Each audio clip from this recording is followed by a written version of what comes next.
We're live! National Pizza Day, everybody. Yeah, That's what we're here I to don't think celebrate. they caught that, but it's okay. They didn't catch Then that? that Okay, was well, even we an were talking about awkwarder pizza. intro, but it's all right. Of course, but this is us. Hey, everybody, it's Thursday night. You know where you're hanging out. You're hanging out with PM and the PM, Pong and Mav and the PM. Listen, if you were looking for a channel or a network, as Fuzzy calls the fun speculation empire, that is a place judgment-free of whatever you like to play, whatever you want to do in video games. Guess what? You found it right here. Okay, because we're not going to tell you can't play something. We're going to tell you that you're an awful person for playing something. None of that happens with me and Mav. We are here to celebrate and talk about all the good things in gaming. It is Thursday, February the 9th, 2023, and boy, oh boy, has there been a whole lot going on this week in the gaming industry, none of which Mav and I have discussed prior to today. So we have both been extremely busy. I barely paid attention. Mav, same thing goes for him. So this is going to be completely off the cuff. So I hope you all enjoy this episode of PM to PM. But before we get down to business, of course, I've got to introduce the co-host with the most, the king of the empire, the president and CEO of the Fun Speculation Network. That's right, the one, the only, Mav. Brother, you just slid in here like, man, like nobody's business, and you're munching down food. I haven't eaten anything. Well, I know. I did have a little something like at 11, but it's like been out all day and it wasn't enough, and I'm just like, I gotta eat something. So I just grabbed some chips when I walked in the door. Got some plain tortilla chips here. Shout out to the chat. Man. Yeah, man, it's been crazy. Crazy week. Yeah, it's been busy. There's been trying to catch up after all of that ice last week. And then we got 2 days of just monsoon rain also this week. So it's been crazy trying to get working while you can, you know. So it's been a little bit of rat race. And it's been fun in a way. Good. No, not really. I'll say this, though. You know, whenever the day's winding up and you're like, I feel like both me and you were racing to get here on time, right? Mm-hmm. And obviously we didn't hit the mark. This was my fault this week. Yes, it was yours. I still feel like I sit down in this chair, right? Like I scrambling to get everything ready for the show. Kate had most of everything done, right? And then we're just like, what's up, dude? What's up? We're kind of ignoring each other because we're both trying to get set, you know? And, but once we're like set and we go live, the day melts away like that. We're here. Agreed. We are here to hang out with the amazing chat. We're here to talk video games, the things that we actually love to talk about, not work, not all this other stuff. We love to talk about video games. We like to talk about all the nonsense that goes along with the video game world as well. And there's been a lot of that this past week for sure. And yes, you can be whoever you want or dress however you want and still play Hogwarts Legacy. It's a thing. It's crazy. Yeah. So I'm turn into a phobe. I promise. Yeah, I won't. Are you sure? Yes, I'm positive, sir. Okay. Because you know, supposedly that happens. If I know. Supposedly it's instantaneous. It's instantaneous. I understand. You know? But you know, I'm looking forward to playing that game for sure. I know you've gotten to dabble in. I haven't had a chance yet. I didn't want to spend the extra $10, so I'm going to probably maybe install it tonight and then have it ready to go. Maybe I'll do a stream after the show tomorrow, and we'll see how that goes. But yeah, man. Besides that, I haven't played a whole lot this week. Okay. I have played Little Midnight Suns, and this week, what else did I play this week? What other games came out? I don't know. Did you dabble in any more Age or no? No, that was last week. I haven't had a chance to play any Age this week. Did I play some? Maybe I did play some Age this week. No, I didn't. The last time I played Age was with you guys. Okay. Right. And then I played like a couple rounds of Marvel Snap Battle Mode with Kate. Oh, nice. Yeah, I think that's it. Holy shit! That's so, it? like, yeah, it's Thursday. Busy, man. I haven't seen you at all. It's Thursday. I haven't played any fucking games this week? You've barely been in the DMs. I mean, it's been one of those weeks for both of us. Actually, oh my god, this is probably the longest stretch I've ever gone without playing a video game in my life. Dude. You know, it feels weird actually sitting in this chair right now. Like I haven't even sat in my office. Right. All week. Right. You've been going and going and going. Except for last night. I take it back. I did last night because I was doing my taxes. Yes. So I sat here. I sat here for 5.5 hours. And did that. So that was the thing. That sucks. What have you been up to, man? Well, grazing. No. Deep diving. No. Yeah.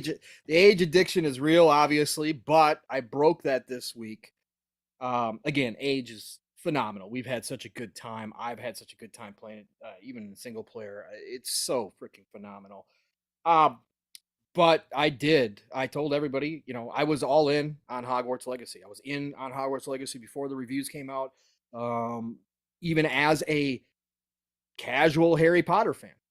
Much like casual Halo fan, but casual Harry Potter. Like I've seen the movies, obviously. My kids, they love my son especially. He was right in that age group when it popped up. I read a couple of the books, but it's light fantasy to me. It's not Tolkien. It's not high fantasy. So for me, it was a good time, and I enjoyed everything about it. But I was never deep into the lore or anything like that. I didn't go hardcore into the books. But I was all in on this game. Every time I saw it, it got better and better. And it was, I had pre-ordered it. I pre-ordered the deluxe edition. So I was moved to New Zealand when I got home on Monday night and fired it up. And that's all I've been doing ever since. First of all, I got to give huge shout out to, I guess since you haven't touched it yet, Mav, I guess I'll just kind of cover it here and then we can move in. Lots of high praise out there though. I'm seeing from a lot of people I trust, man. Listen. First of all, hats off to Portkey Games, which is the team at WB responsible for getting games together underneath the Harry Potter universe. Shout out to Avalanche WB, who's obviously the main devs on this. I put out a tweet earlier this week about the history of Avalanche WB. Again, don't be confusing that with the other Avalanche studio that Microsoft is working with on Contraband, who obviously has a bigger history of games. Now, Avalanche WB has made a lot of games. But if you go back to 2007, we're talking about all Disney games. We're talking about like Cars 3. We're talking about like Toy Story. We're talking about Hannah Montana's World Tour. A lot of people had questions on whether or not this team could pull off an open world RPG style game. Hannah Montana's World Tour is pretty fire, bro. Stop. I mean, dude, 1,000 gamer score on that thing. Stop. Amazing. Stop. But a lot of people had a lot of questions, and some people even questioned the videos that we were seeing, right? Even though they did deep dives with the devs. A lot of people were like, oh, this thing's going to have problems. There's no way this team can pull this off. It's way too big for them. This is what we always talk about, Mav. Something that I just love seeing, the evolution of studios and studios that have been around for a while and keep taking leaps. This group was asked to do all these different Disneys. They did Disney Infinity and that kind of stuff. They were asked to do these types of games. And obviously, WB as a whole, their games division had the confidence to go to them and ask them to take on Harry Potter. And it's not Harry Potter. It's set way before Harry Potter, but I just call it that because everybody recognizes it. But Hogwarts Legacy and the lore, and to bring this thing to life. And let me start here, Mav. We've seen WB games. We just saw this with Gotham Knights and the whole 30 frames fiasco. Let me tell you something. When you fire this sucker up and you get 5 different options to choose from as far as fidelity goes, and then you go underneath that and you get to turn off, the usual stuff, chromatic aberration, motion blur. But then you see something there that says uncapped frame rates on a console. Yeah. And you get to choose if you want to do that or not. What have we been talking about, Mav? This is 2023. This little studio. Yeah, this little studio. We're not even asking for that. But to see PC options in my menu for my console. You knew right away that this team took the time and the care into this when they developed it to be able to offer this stuff. So hats off to them. And then you start the game up, Mav. And I'm not going to spoil it for anybody who hasn't played it. I've posted a bunch of screenshots, but I've been trying to stay away. I know a lot of people are posting a lot of video out there and stuff. And now you got the whole other side now posting spoilers on purpose, which I've already seen, of course. But to me, they don't matter. I don't give a shit about those. But I've been trying to stay away from this, and I'm not going to spoil for you. But then you get into the opening map, and you start up the game, and from the start, from the jump in the intro, it grabs your attention, and it's nonstop from there on out. One of the best introduction levels to a video game that I've ever played, hands down, from atmosphere down to just the gameplay mechanics, teaching you some of the basics. Hands down, one of the most enjoyable before I ever got to the title screen. I saw Psycho actually say that too, or talking about the intro. I love when a game grabs you right away like that. Right. You know? Right. And you know, not everybody can do this because you're asking a whole other group of writers to take somebody else's world that's been created and try to copy that, right? Try to get that atmosphere, try to get the writing down, how people speak within this world.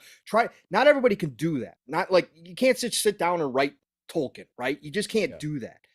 And J.K. Rowling, even though it's light reading and I wouldn't consider her work anywhere near Tolkien or anything like that, it still has a certain style, right? And you're asking a group of writers on a video game to replicate that style as close as possible to grab whatever little bit of special spice that made Harry Potter so popular and bring it to a game in Hogwarts Legacy that doesn't have any of the main characters in it.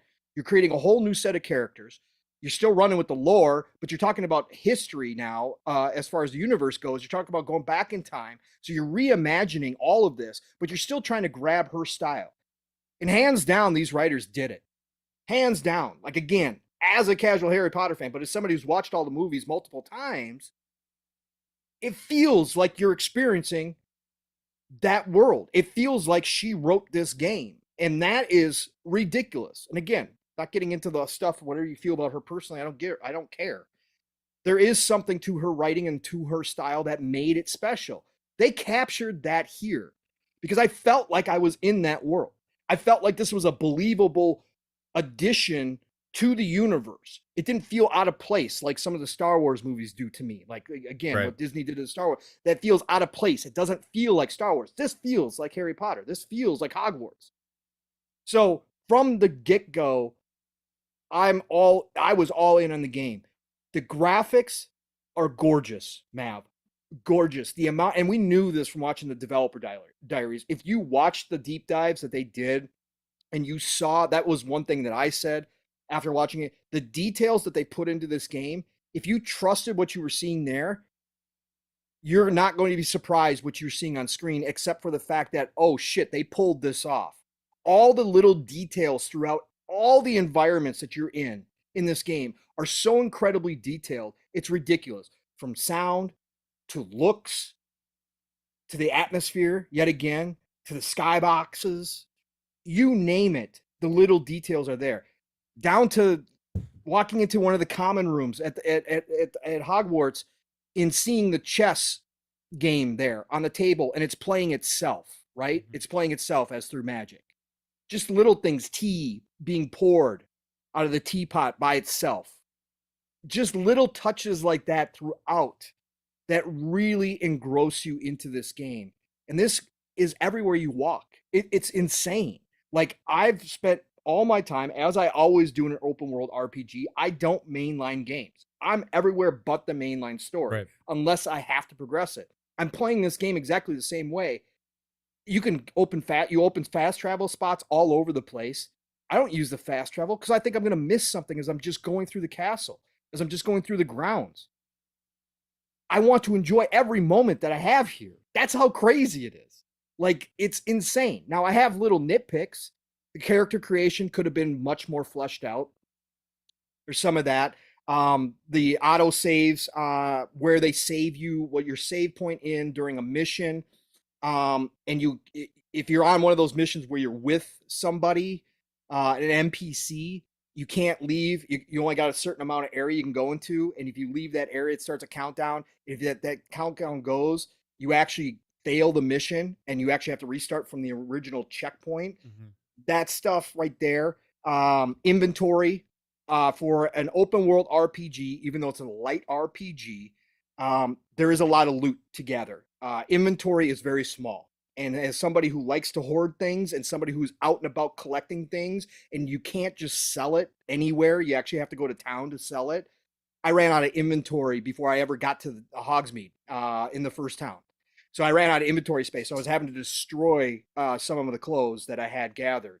So just little things like that I would do differently. But overall, the game mechanics are great. Everything progresses. Your progression as you get more powerful, as you discover new mechanics, as you get new spells, that is all some of the best pacing I've ever experienced in an RPG game. And I don't say that lightly. Like, for this type of RPG game, it's not a Skyrim, it's nothing like that. But they keep you wanting to move to the next area or to move up in the next spot or level up in order to get that next little bit of power or get the next spell or whatever the case may be. But it all fits within the framework of the game. It's not random. And it all makes sense when you're doing it. And it just feels good. That loop we always talk about, man, that you can have, the different loops. This game's got it. Do you feel like this is like a love letter to like the Harry Potter universe, right? Yes. Like you could tell the team was passionate about it, right? 1000%. They cared about every, again, you don't get the level of detail, and I wish you would experience. I can't wait till you experience it for yourself, man, because you'll see. Yeah, I will. The level of detail, and you've probably seen some of the videos too. The level of detail as you're walking through different areas. Teams that aren't passionate about a game, and I'm not going to say this in general, but if a team wasn't passionate about Harry Potter or passionate about the world, they would not spend the time that they took to make sure that every little detail is accounted for in each area. Right. And literally, like, every little detail is accounted for in each area. All fits in with the lore. They got Easter eggs galore. If you are a big Harry Potter fan, there's stuff I know I'm missing, right? Because I'm not that big a fan. I don't know all the lore, but I know there's little things in there. All of that. But again, it just feels the satisfaction of playing this game is second to none. And I don't say that lightly. Again, yes, I was on board with this game. Yes, I was excited for this game. Did I think I was going to come out of this game as saying this should potentially be up for Game of the Year? No, I didn't think that. I thought it was going to sell like a monster because it's freaking Harry Potter, of course.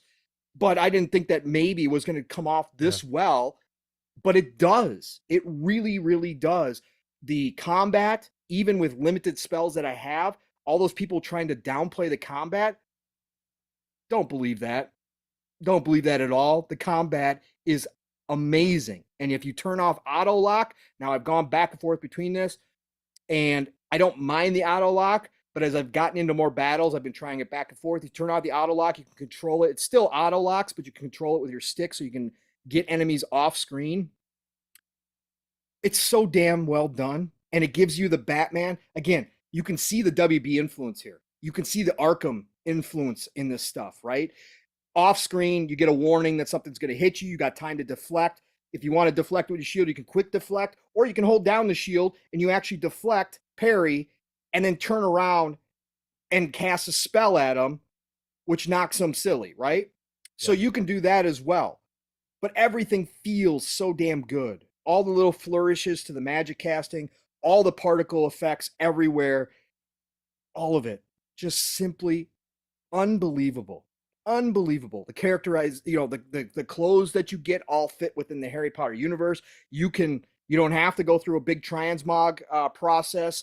They kept that light. If you get something, that style of clothing is permanently in your inventory so that you can change whatever you got equipped to that style if you want it to be that style.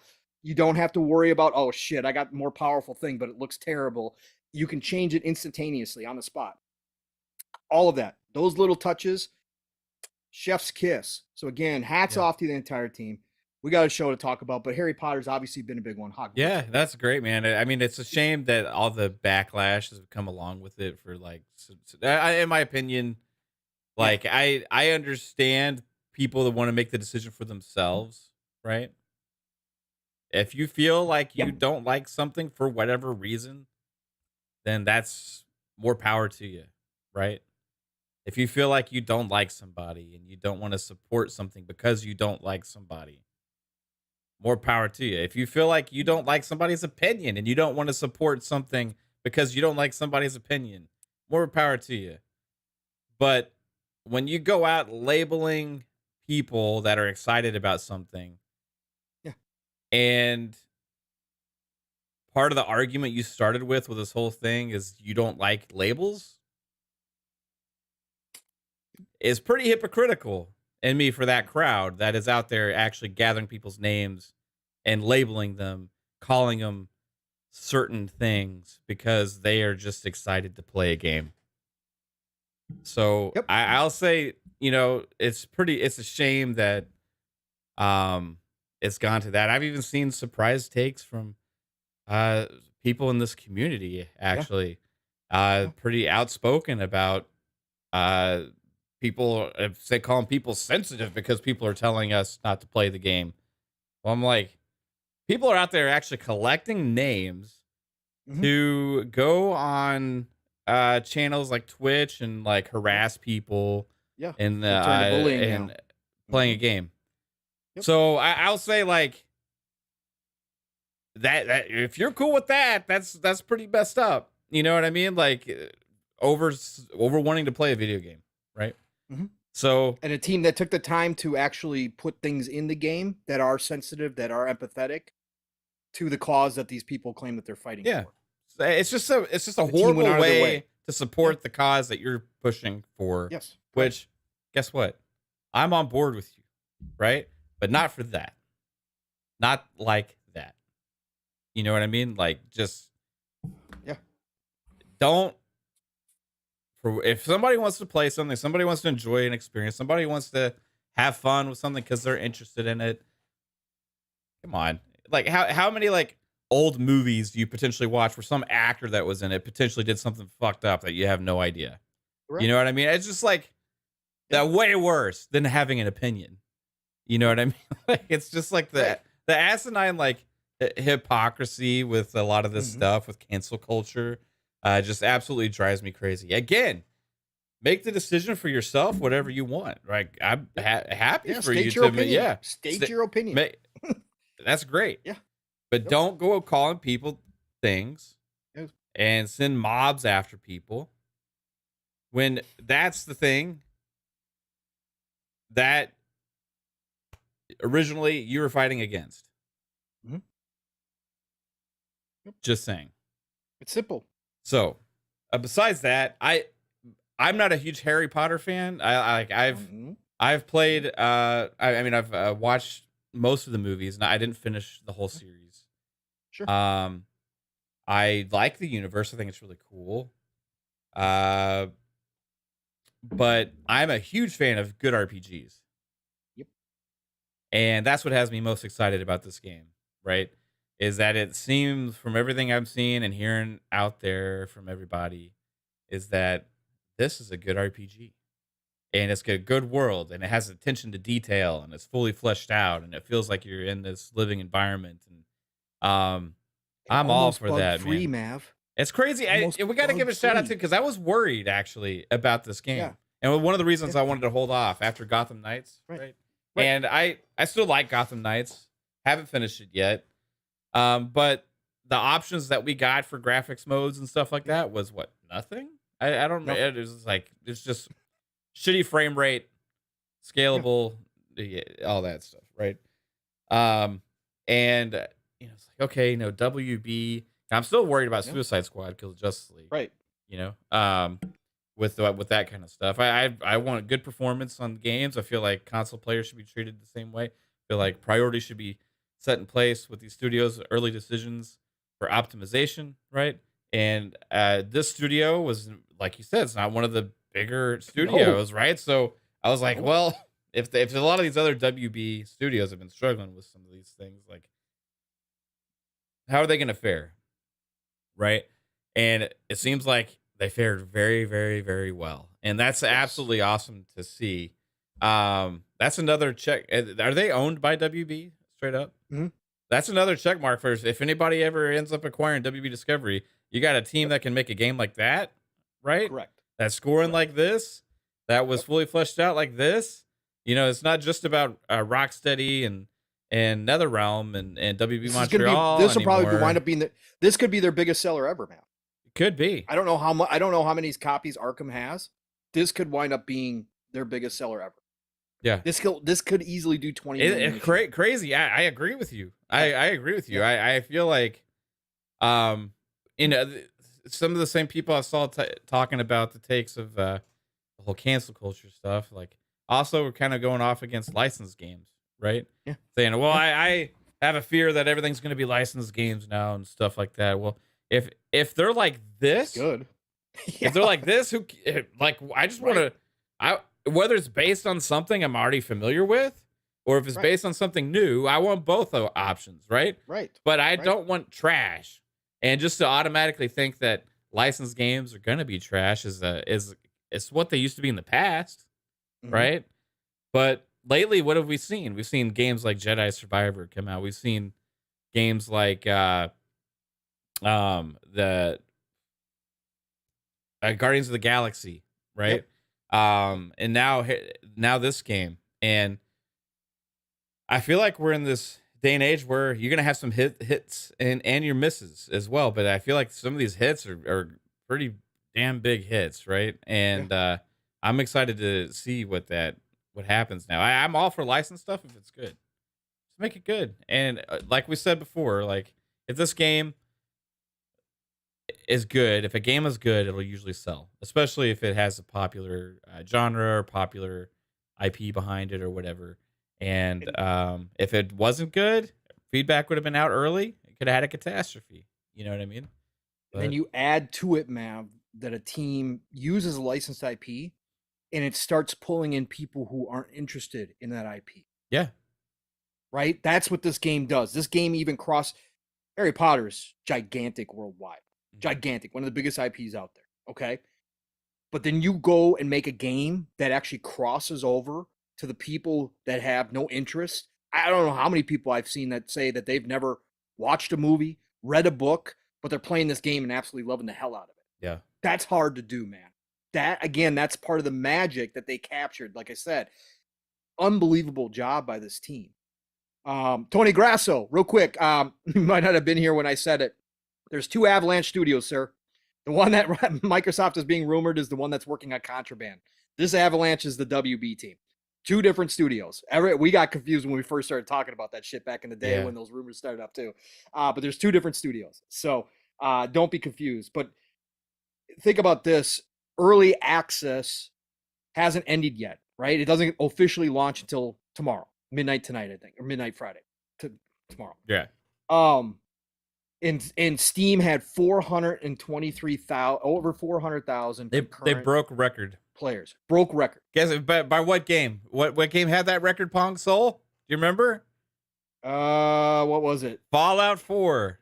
Oh yeah, Fallout 4. Yes. The game that people don't care about.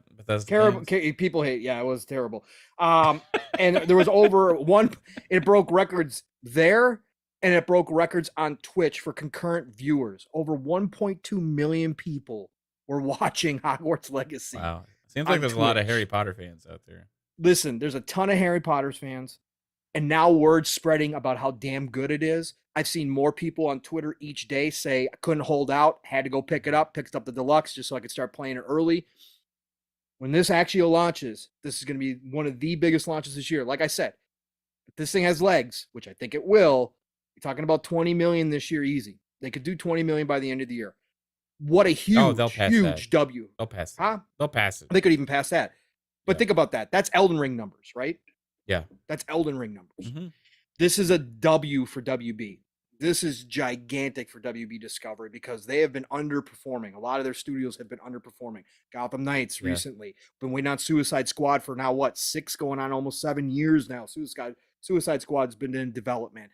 They haven't gotten the W's that they needed. This right here, like you said, Mav, all of a sudden, whoever's looking to buy, this is a big feather because the studio can turn around and start working on a sequel right away. Expand this universe even more. The other thing, I think this is good for gaming too, because what we're seeing this year so far is these games that are coming out successful. And like you just said, that was heavily streamed and watched on Twitch, right?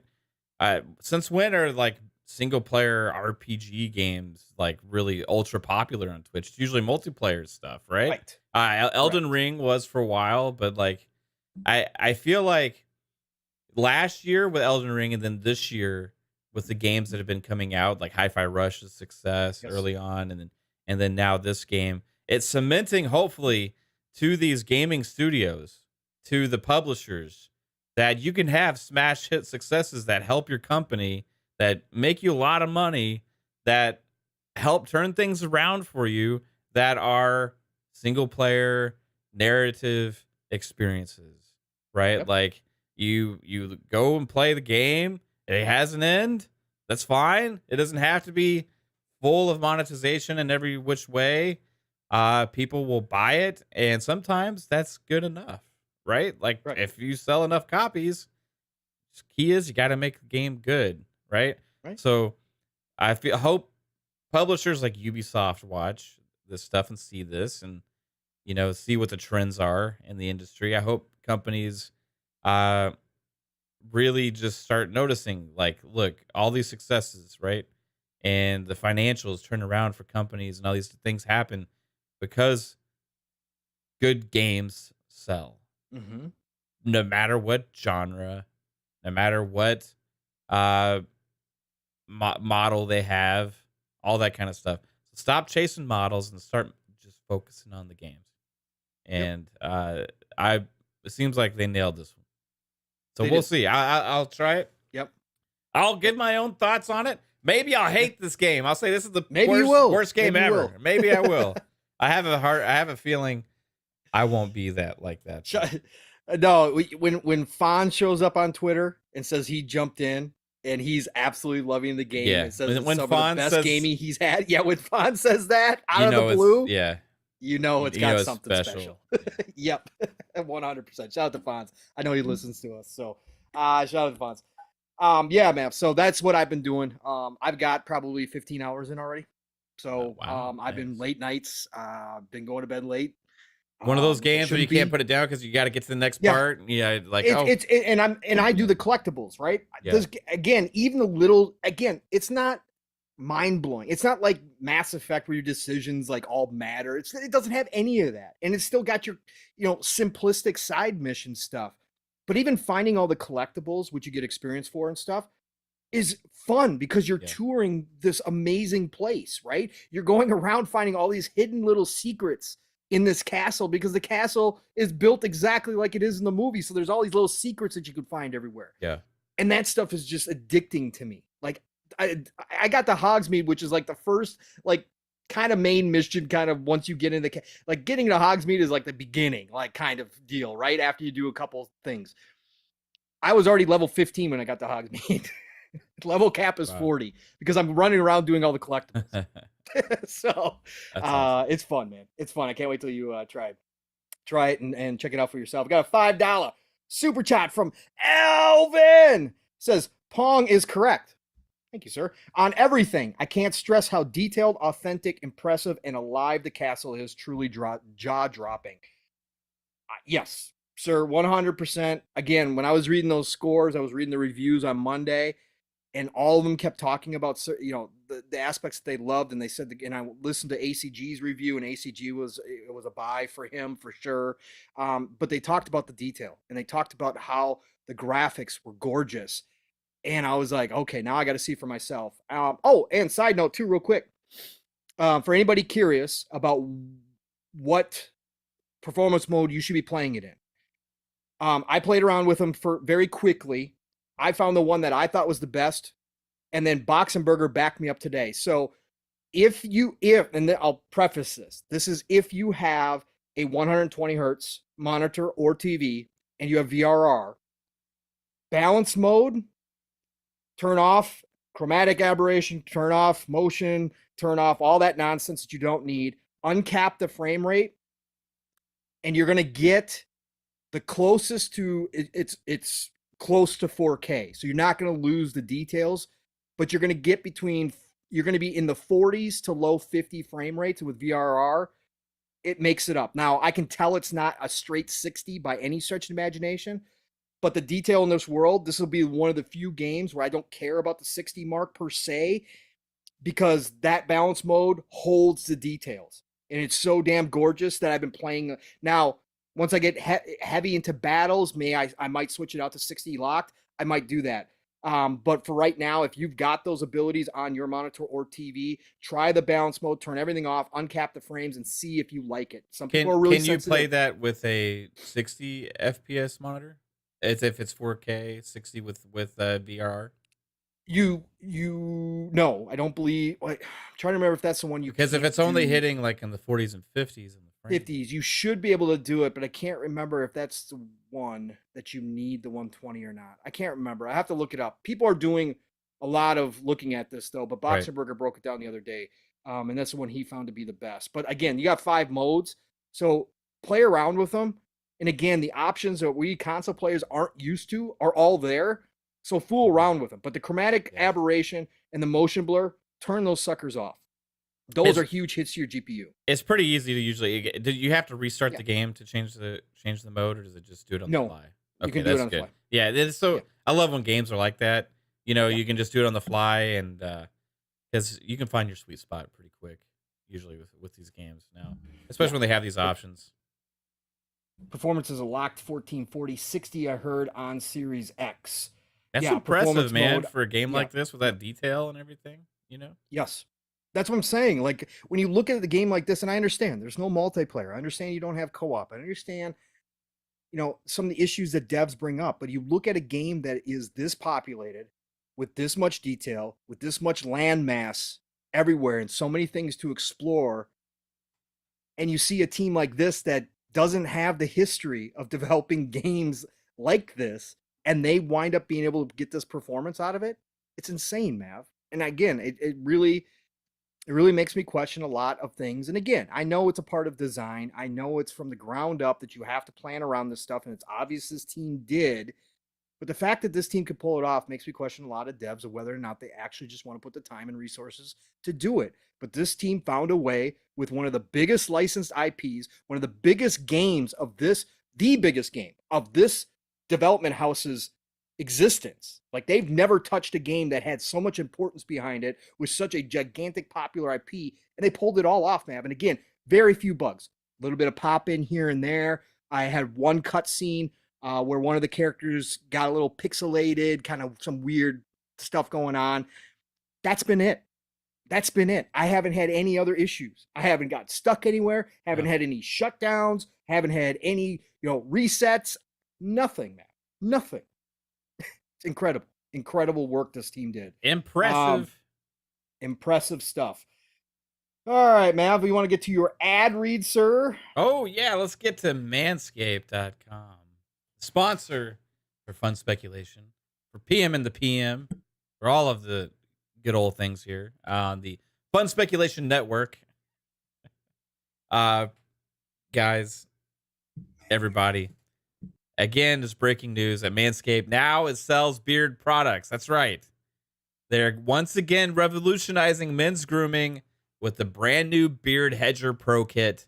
From a beard trim to a fresh shave, the technology behind the Beard Hedger Pro Kit allows you to shape your signature beard look.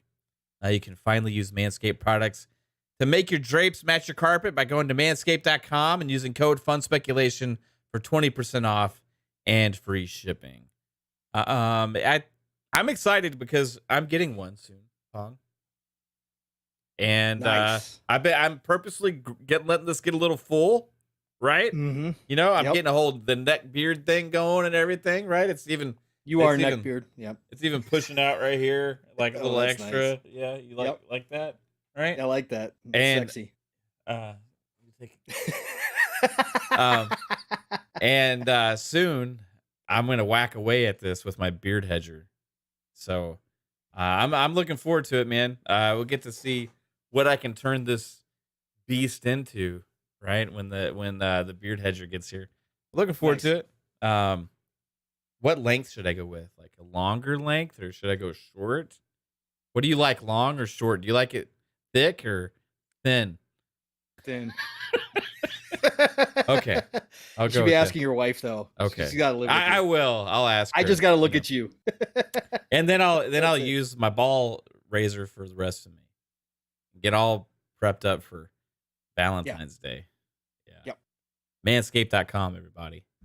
Use code FUNSPECULATION for 20% off and free shipping at manscaped.com. Again, FUNSPECULATION is the code. Use it at manscaped.com for 20% off and free shipping. Right. Beards. Go get it now, please. It's worth it. Again, great products. Love Manscaped. What they sent us was absolutely amazing, and I use it all the time, so it's great. Nix, yes, if you have VRR, turn the cap off if you're like in the balance mode, which is what I'm in, but I'm on my 124K. The balance mode keeps it close to 4K, if not at 4K, almost all the time, and the frame rates are between 40s and 50s, so if you uncap it. So you can get 40s to 50s. It fluctuates, but with the VRR, you don't notice it that much. Again, like I said, is it a smooth 60? No. You can tell it's not 60, but it's damn good, and it's certainly not a 30. Okay, I can tell you that much right now. It's not a 30 at all. So that's where I'm at with it. So yeah, check it out. It's one little switch. Turn it off and see how it plays. Might be pleasantly surprised by it. So let's see here. All right, Math. We got some topics to get into. First of all, let me shout out a bunch of the chat here because we got amazing people in here. We got 76 plus amazing people in here right now. We got Spooky, the Breathtaking Gamer in the house. What's going on, Spooky brother? How you doing, man? Harry Balzac is in the house. Speaking of Manscaped, that man needs some Manscaped right there. This is braids his pubes like a Viking. Yes. I wasn't going to read that part, but thank you, Mal. Is he going to raid any castles? Jesus Christ. Don't fall in the moat. Calorie, what's going on? Nix, again, brother, great to see you here. Caitlin, Miss Caitlin, again, the absolutely beautiful thumbnail. The colors are absolutely amazing. I thought of Prince right away when I pulled this up. Thought of Vikings, Minnesota Vikings colors. Man, it was great. Thank you, Caitlin. I appreciate that. As always, my dear. David Cohen is in here. How's it going? Andrew Cullinane. Alvin is in here as well. Talos Re, how you doing? Thank you for joining us tonight. Tony Grasso's in the house. What's up, Tony? The Fifth Horseman V. Of course, the show wouldn't be here without Vik The CLiCK. What's going on, Vic? How you doing, brother? Hope you're having a great night. Mike Lowry's in the house. What's up, Mike? Great to see you back in here. Psychonauts, of course, brother from another, is in here. He finally hopped into the Hogwarts Legacy as well. He is a big Harry Potter fan, and he has been talking about it in the DMs, how much he loves it already. Dark Zone 2525. What's going on, Dark Zone? Great to have you in here. UK lad, how you doing, man? Death Lord Strong is in here. Death Lord, what's going on? Why So Serious is in here as well, saying hi. Oh, we've got Xbox Expansion Pass in the house. Luke Lore is in the house. That's where go check out his channel, please, folks. One-man team over there, and he does absolutely fantastic, stellar work. He gets some of the big interviews. Dude's amazing. Luke's one of the best guys in this community. Go check him out. Yeah. Who else we got in here? We got Go Pose in the house, of course, as well. We got Outbreak Gamers, of course. Podcast Dave is here. He's got to be here. Go check out all of his interviews as well. You know the drill. Everybody's been interviewed in the community basically at this point by Dave. You got to go check them out. You get their history. It's awesome. Who else we got here? Jason Max is in the house. My chat doesn't go any further back, so I apologize if I missed people early on. But all you beautiful people in here, all the wonderful people that jump in here every Thursday night and across all the shows, thank you all for joining us on this Thursday night. Late start Thursday. All right, man, let's get into some topics. Normally we start out with something good, which is Hogwarts Legacy. Normally we start out with the bad stuff. Let's get the nastiness out of the way. Let's jump back into ABK. Oh boy, I was looking forward to this one. I think everybody was ready to jump ship yesterday. Listen, Mav. You know we talked about all this. We've talked about this. We said this was going to happen like about this is what, like 6 weeks ago or so, maybe a month ago. This was the plan all along. This is part of the negotiations. Yeah. Is it the best? Of course not. CMA could have come out and said, we have no objections whatsoever. Guys, go ahead. Yeah. Go ahead. Did anybody ever say that was going to happen, though? No. I don't think anybody ever said that was going to happen. No. I mean, a lot of us were wishing that it was going to happen, but that's not what was going to happen from the beginning. For anybody who doesn't know, for anybody who's not paying attention anymore to ABK, it's hard to miss these days. Now that it's heating up again, we had a nice break for a month or two there, where there wasn't a whole lot going on as everybody was kind of gathering information and getting all their arguments together. But man, things have gotten spicy this week, Mav. Let's where should we start here? Oh man. Where should we start? We should probably start with the CMA and start with the CMA stuff and then roll into Sony because stuff? That was the stuff like what I don't know if everybody remembers when the EC did this like a few weeks back, but they're just less loud about it, right? They're pretty much said the same thing for the most part, right? And they're just waiting on. They're in a negotiations phase now with Microsoft, but after they'd done that, and we at that time were like, this was expected, that it's part of the process, and later on the CMA will do it, but they'll do it louder because that's who they are.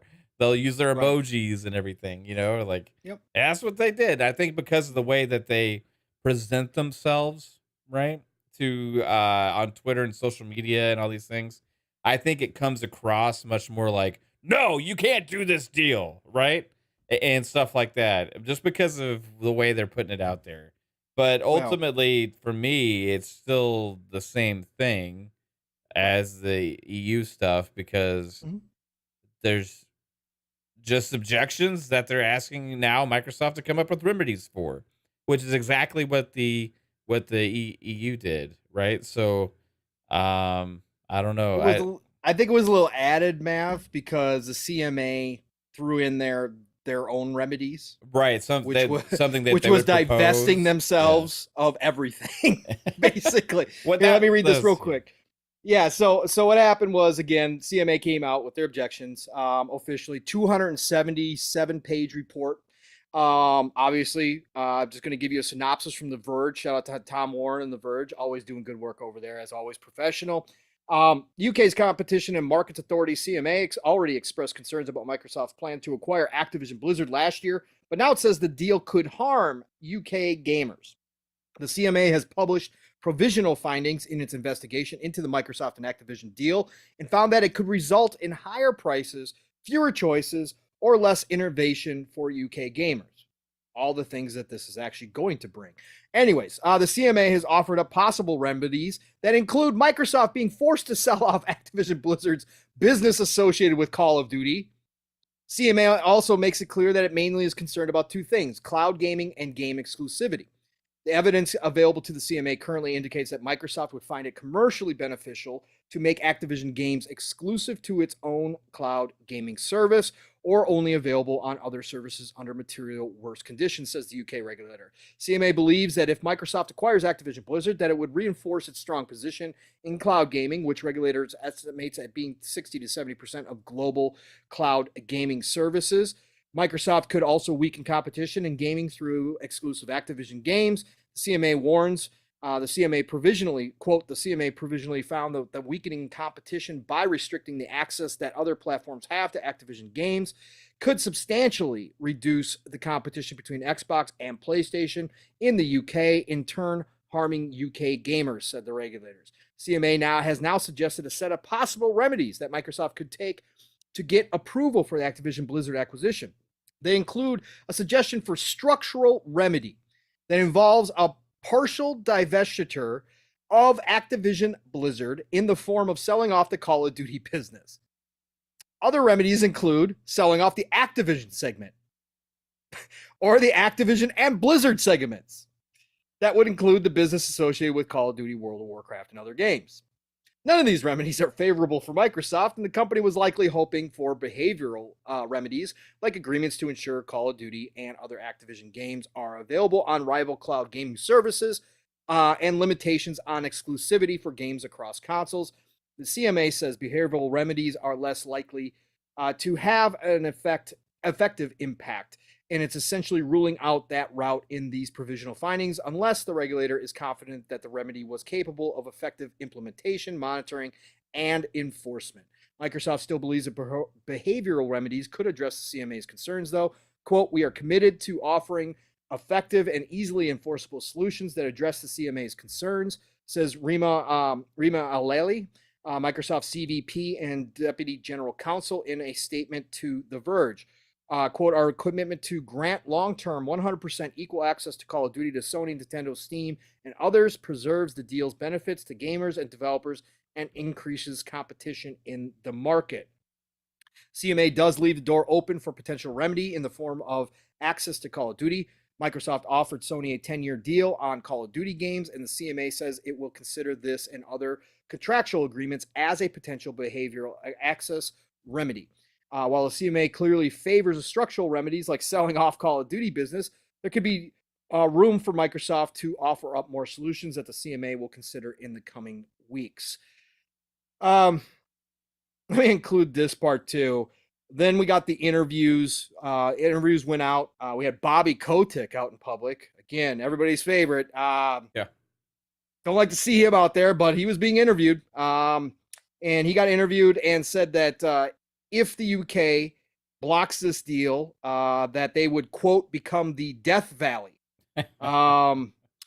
Because the UK Prime Minister has said in other comments that he's hoping to become the next Silicon Valley. And Bobby was obviously playing off of that and said, no, if you block this deal, you're going to become Death Valley, because who's going to want to do business in your country when you can't make deals, right? Satya was also being interviewed, and he came back out and he said that Satya came out and said that he still believes the deal is going to go through. He was extremely confident that he could still get it done. He says regulators should look at the broader industry to check competition and market share. There are people who make more money in gaming who don't even build games today. And he also suggested that they should take a look at just look at Microsoft in Japan alone, Xbox in Japan. They're nowhere. And what does that mean? How are they dominating, right? So we had all that come out this week. And again, to kind of summarize, CMA is looking for structural remedies, and Microsoft obviously wants behavioral remedies. Mm-hmm. There's no way you're going to spend $70 billion on an acquisition and then go divest yourself of all the most important pieces and call it a day. Like, that makes zero sense here in any way, shape, or form. Because the only one they were asking to be divested was Call of Duty. No, they said they also could divest themselves of Activision if they wanted to, or of Activision and Blizzard, and just keep King. Like, none of this makes sense whatsoever. And again, to divest yourself of Call of Duty, how are you going to structure that? Right. What teams are you going to claim, since every team now works on Call of Duty? What teams are you going to say? Send them Sledgehammer, man. Just like give them Sledgehammer. Right. Nobody likes them anyway. Yeah, I know here's the thing. Do I want them to do that? No. As a consumer, though, for me, would that be a big deal? I wouldn't really care. But Microsoft shouldn't have to do that. No, nobody. That's why I don't care, because I think they would just make another shooter with the teams that they have with Infinity Ward. You know what I mean? They'd make another shooter with Infinity Ward. They'd make another shooter with Treyarch, right? And they would get their two best teams behind it and pump out something else. And the whole thing is stupid because it's all based around an IP. It's just the ignorant from the get-go from the regulators, right?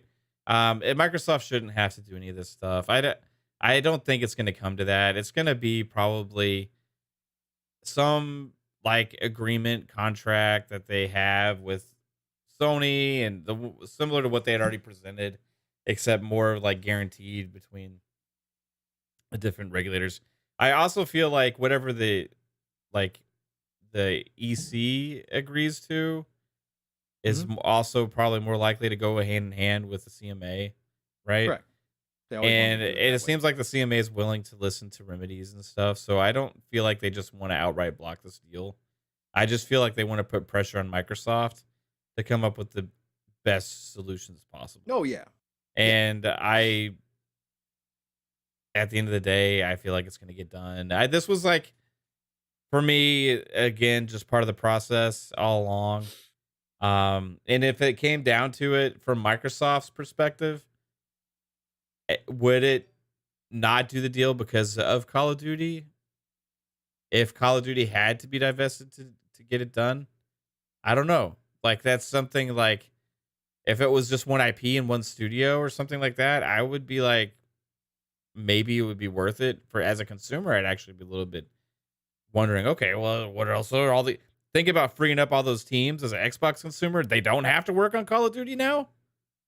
You got all those studios that have all that IP and all that stuff that now they're all free and unchained, right? So for like, there's a way to look at it to where that would be potentially a positive. Whereas Call of Duty would still exist. It would just be probably 2K or EA or somebody making it at that point with Sledgehammer and stuff, right? The problem being though, Mav, is none of those 2K and EA, they would never buy Call of Duty without Infinity War and Treyarch. No, probably not. Would never. Yeah, they wouldn't. They know better. But do you have to like? I don't understand. I don't know how the process works. Do you have to like put them up for sale or like or whatever? Yeah. And is that okay to close at that point, or is it like have to be agreed to with the other publisher? Yes. So I don't know. It just depends, man. I don't know. I wouldn't want to lose the top talent, right? No. That's the number one thing for me. Like Call of Duty's big. I get it.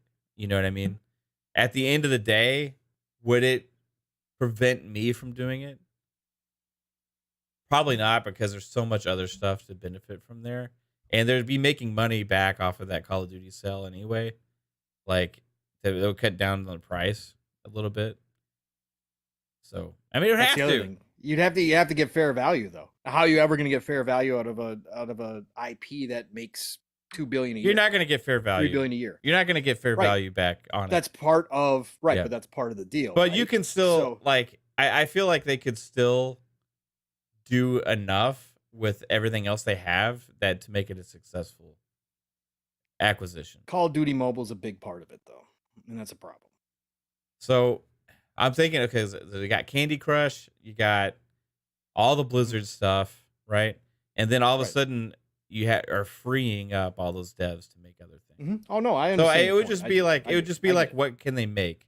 As I'm just saying, as a consumer, as somebody that plays games on Xbox, I would actually rather Activision not even have Call of Duty and get all those studios, because I want them making other games. If that was possible, right? And Call of Duty can go live its life doing whatever from whatever else. However, at the end of the day, Microsoft shouldn't have to do it. Again, I'm not saying like this is gonna happen, everybody. What I'm saying is, it wouldn't be the end of the world for me, right? I feel like there would be a world where they could potentially decide if it was just COD, but I feel like it's not going to come to that. And I feel like Xbox is going to hold on to their guns on this thing and fight it before they would ever have to even consider that. That would be like a last resort if they like lost all avenues, right? And at that point, what does it cost them more, right? Does it cost them more to divest of that or to cancel the deal, right? Right. And at that point, I don't know. But I think we're a long way away from that, and I don't think that's going to happen. So, no, but we're getting closer. They've got to have a response. Few months. I think it's in like 3 weeks, actually. I think the initial response to the CMA's objections. They got to provide remedies. So I think it's the first week of March. I think it is actually. There's two sides. There's experts on both sides. There's experts that say you know, that this is absolutely awful. Luke Steele, shout out to Luke Steele, great member of the community. He's actually an attorney, M&A attorney over in the UK. He's dealt with the CMA directly since the beginning. He has said this is going to be a tough sell. He said from the beginning he doesn't believe it'll go through. You know, Boom had him on earlier this week, and I did hear the part that he came into, and from his point of view, this is standard what CMA does, and he said basically it's lip service that they won't actually consider. They have to because it's in the laws, but they won't actually seriously consider any behavioral remedies. That they are looking for structural or nothing, is what it comes down to. And so he believes that, you know, there's not a good chance this goes through. He says they still have a chance that Microsoft could offer something that maybe catches their attention, but he thinks this is a sign that this is standard operating procedures and that CMA is going to block this. Well, I would think that like Microsoft would have been aware of the standard procedures from the CMA as well before going into this deal and had a plan for that. You know what I mean? You would think so. You would have to think so, and because if it's just all status quo and they're gonna block it at the end of the day, but we might as well try. You know, I don't think that's. I don't think they just willy nilly go into something like that, or unless they felt they could sway them by what we talked about, educating them on the industry, educating them on what Sony has been doing, educating them on all the stuff behind the scenes. Maybe they thought phase 2 was going to be the spot where they actually changed the CMA's mind. Yeah. And maybe this, you know, I don't know, you know, and then you got Wedbush, you know, you got Wedbush's experts coming out, of course, Nick McKay, but of course, Michael Pachter. Everybody knows Michael Pachter. If you've been around this industry for long enough, you've heard him talk and give his opinions. Some people believe he's a fraud, doesn't get anything right. If you've listened to Pachter for long enough, he's been around. Sure, there's a lot of stuff he's gotten wrong, but there are things that he's gotten right as well.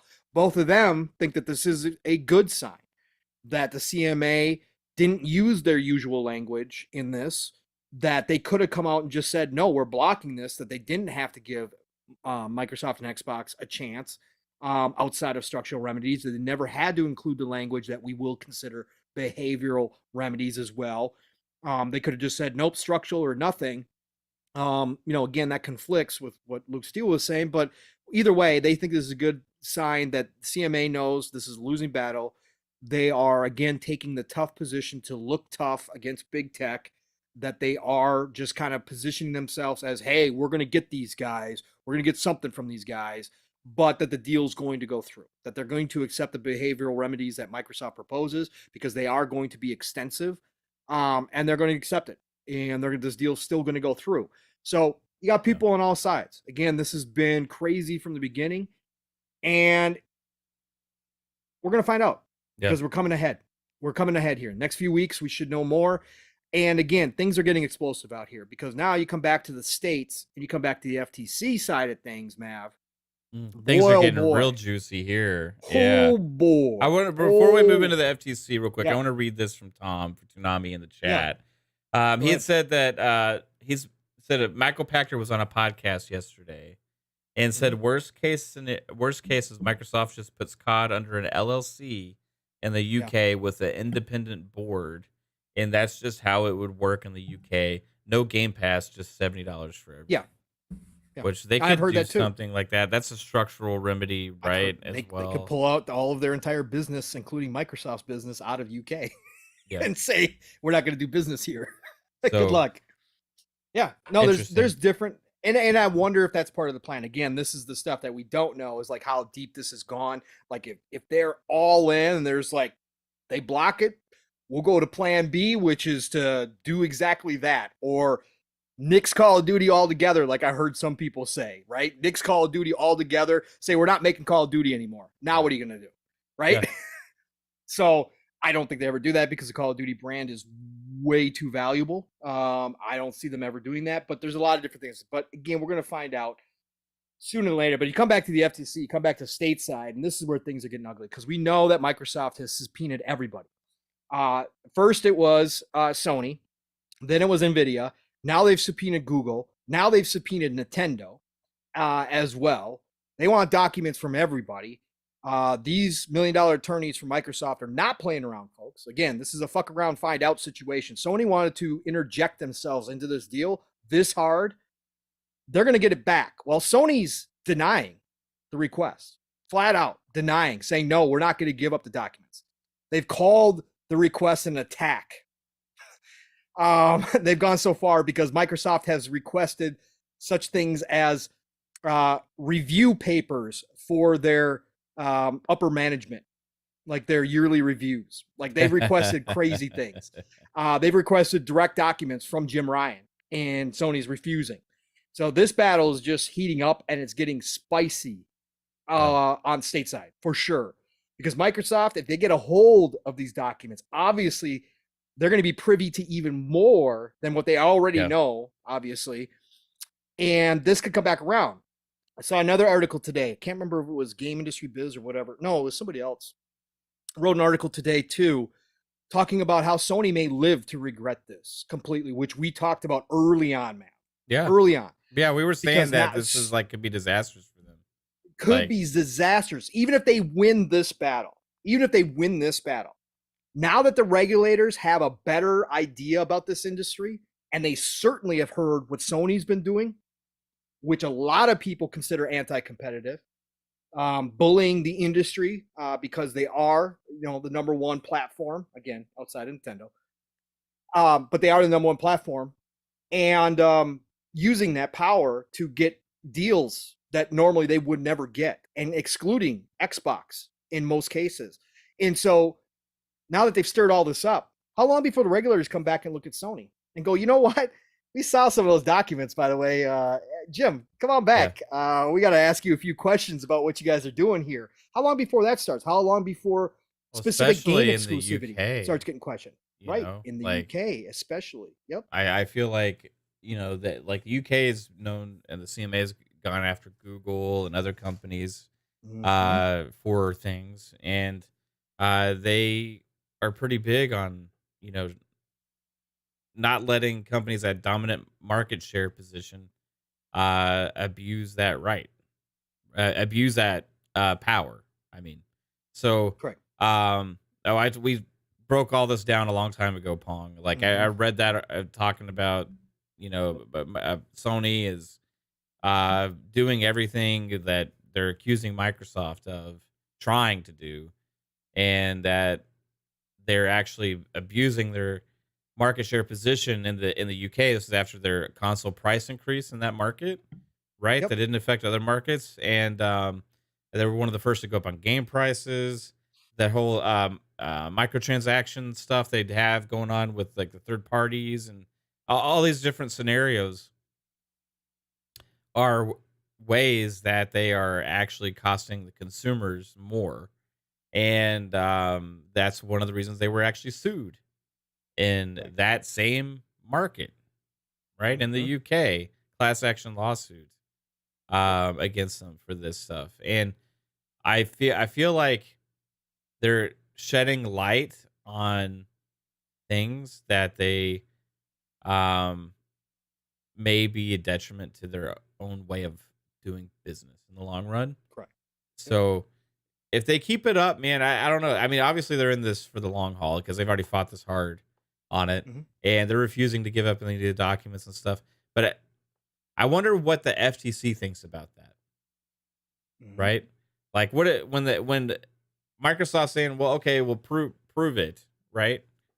You said all these things. You've been in their ear. You've claimed all these things, right? Claim that you're not doing worse, and that's how you actually have the number one position, right? Right. Show us that, right? Show us how you're doing it better than what you're accusing us of trying to do, and how your better way is number one. But they can't, because when they show those documents and everything, it's clear as day that they've been doing 10 times worse than everything they've accused Microsoft of trying to do in the first place, right? Correct. All these deals that are shady as hell and everything, trying to get all this content off of other platforms just to get it on theirs.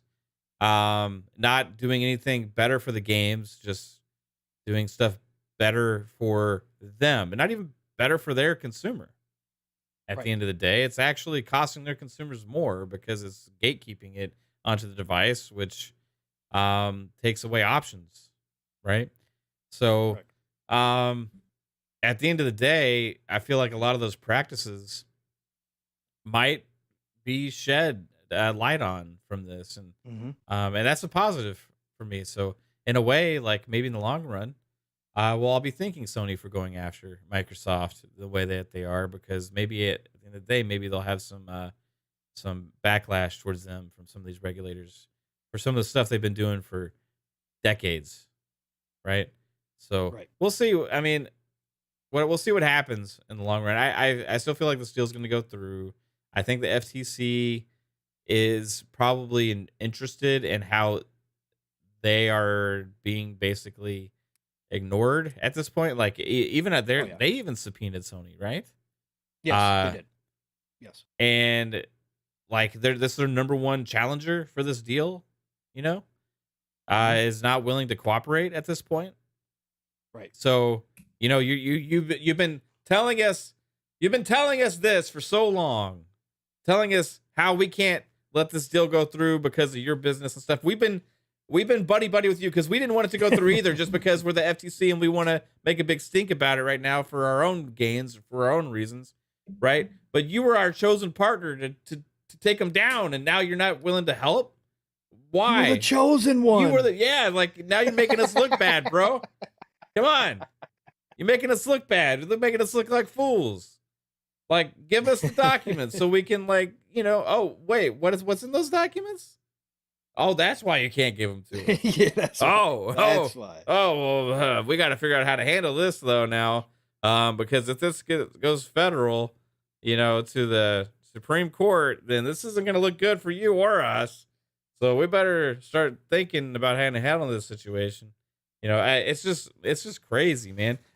It's crazy how ruthless the Microsoft lawyers are being about it too. Like, it's just their way of fighting back. They're like, Sony, you've been such an annoying piece of shit this whole way through. Guess what? We're gonna send it back to you in our way right now.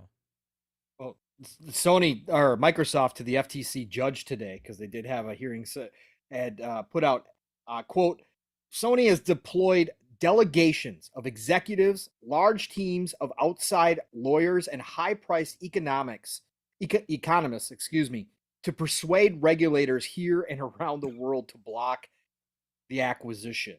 Like, they are done with this, and those $1 million attorneys are earning every penny right now. This is what they're meant to do. They know this game, they know how to play it, and they're going to do it to the best of their ability. And they're putting Sony in a tight spot right now. Again, that's the whole thing, because Sony refusing to comply in the eyes of the law doesn't always look great. No matter how ridiculous the request is, this is what you know going in when you put yourself in your position as the main outside voice, dissenting voice to this acquisition. This is the position you're in. And Microsoft has a right for you to make you back up your claims. And during that process, when they want you to back up your claims, they're going to go after other information too. Yeah. Because that's part of the process. So Sony has just become the trust me bro source to the FTC. Kind of.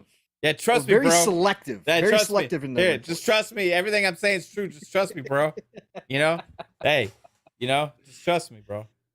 One little good thing that had come out of the CMA report, though, on the really positive side for Xbox, was that the Game Pass argument is no longer a part of it. Game Pass is their concern about subscription services is not a part of this, which means that was answered.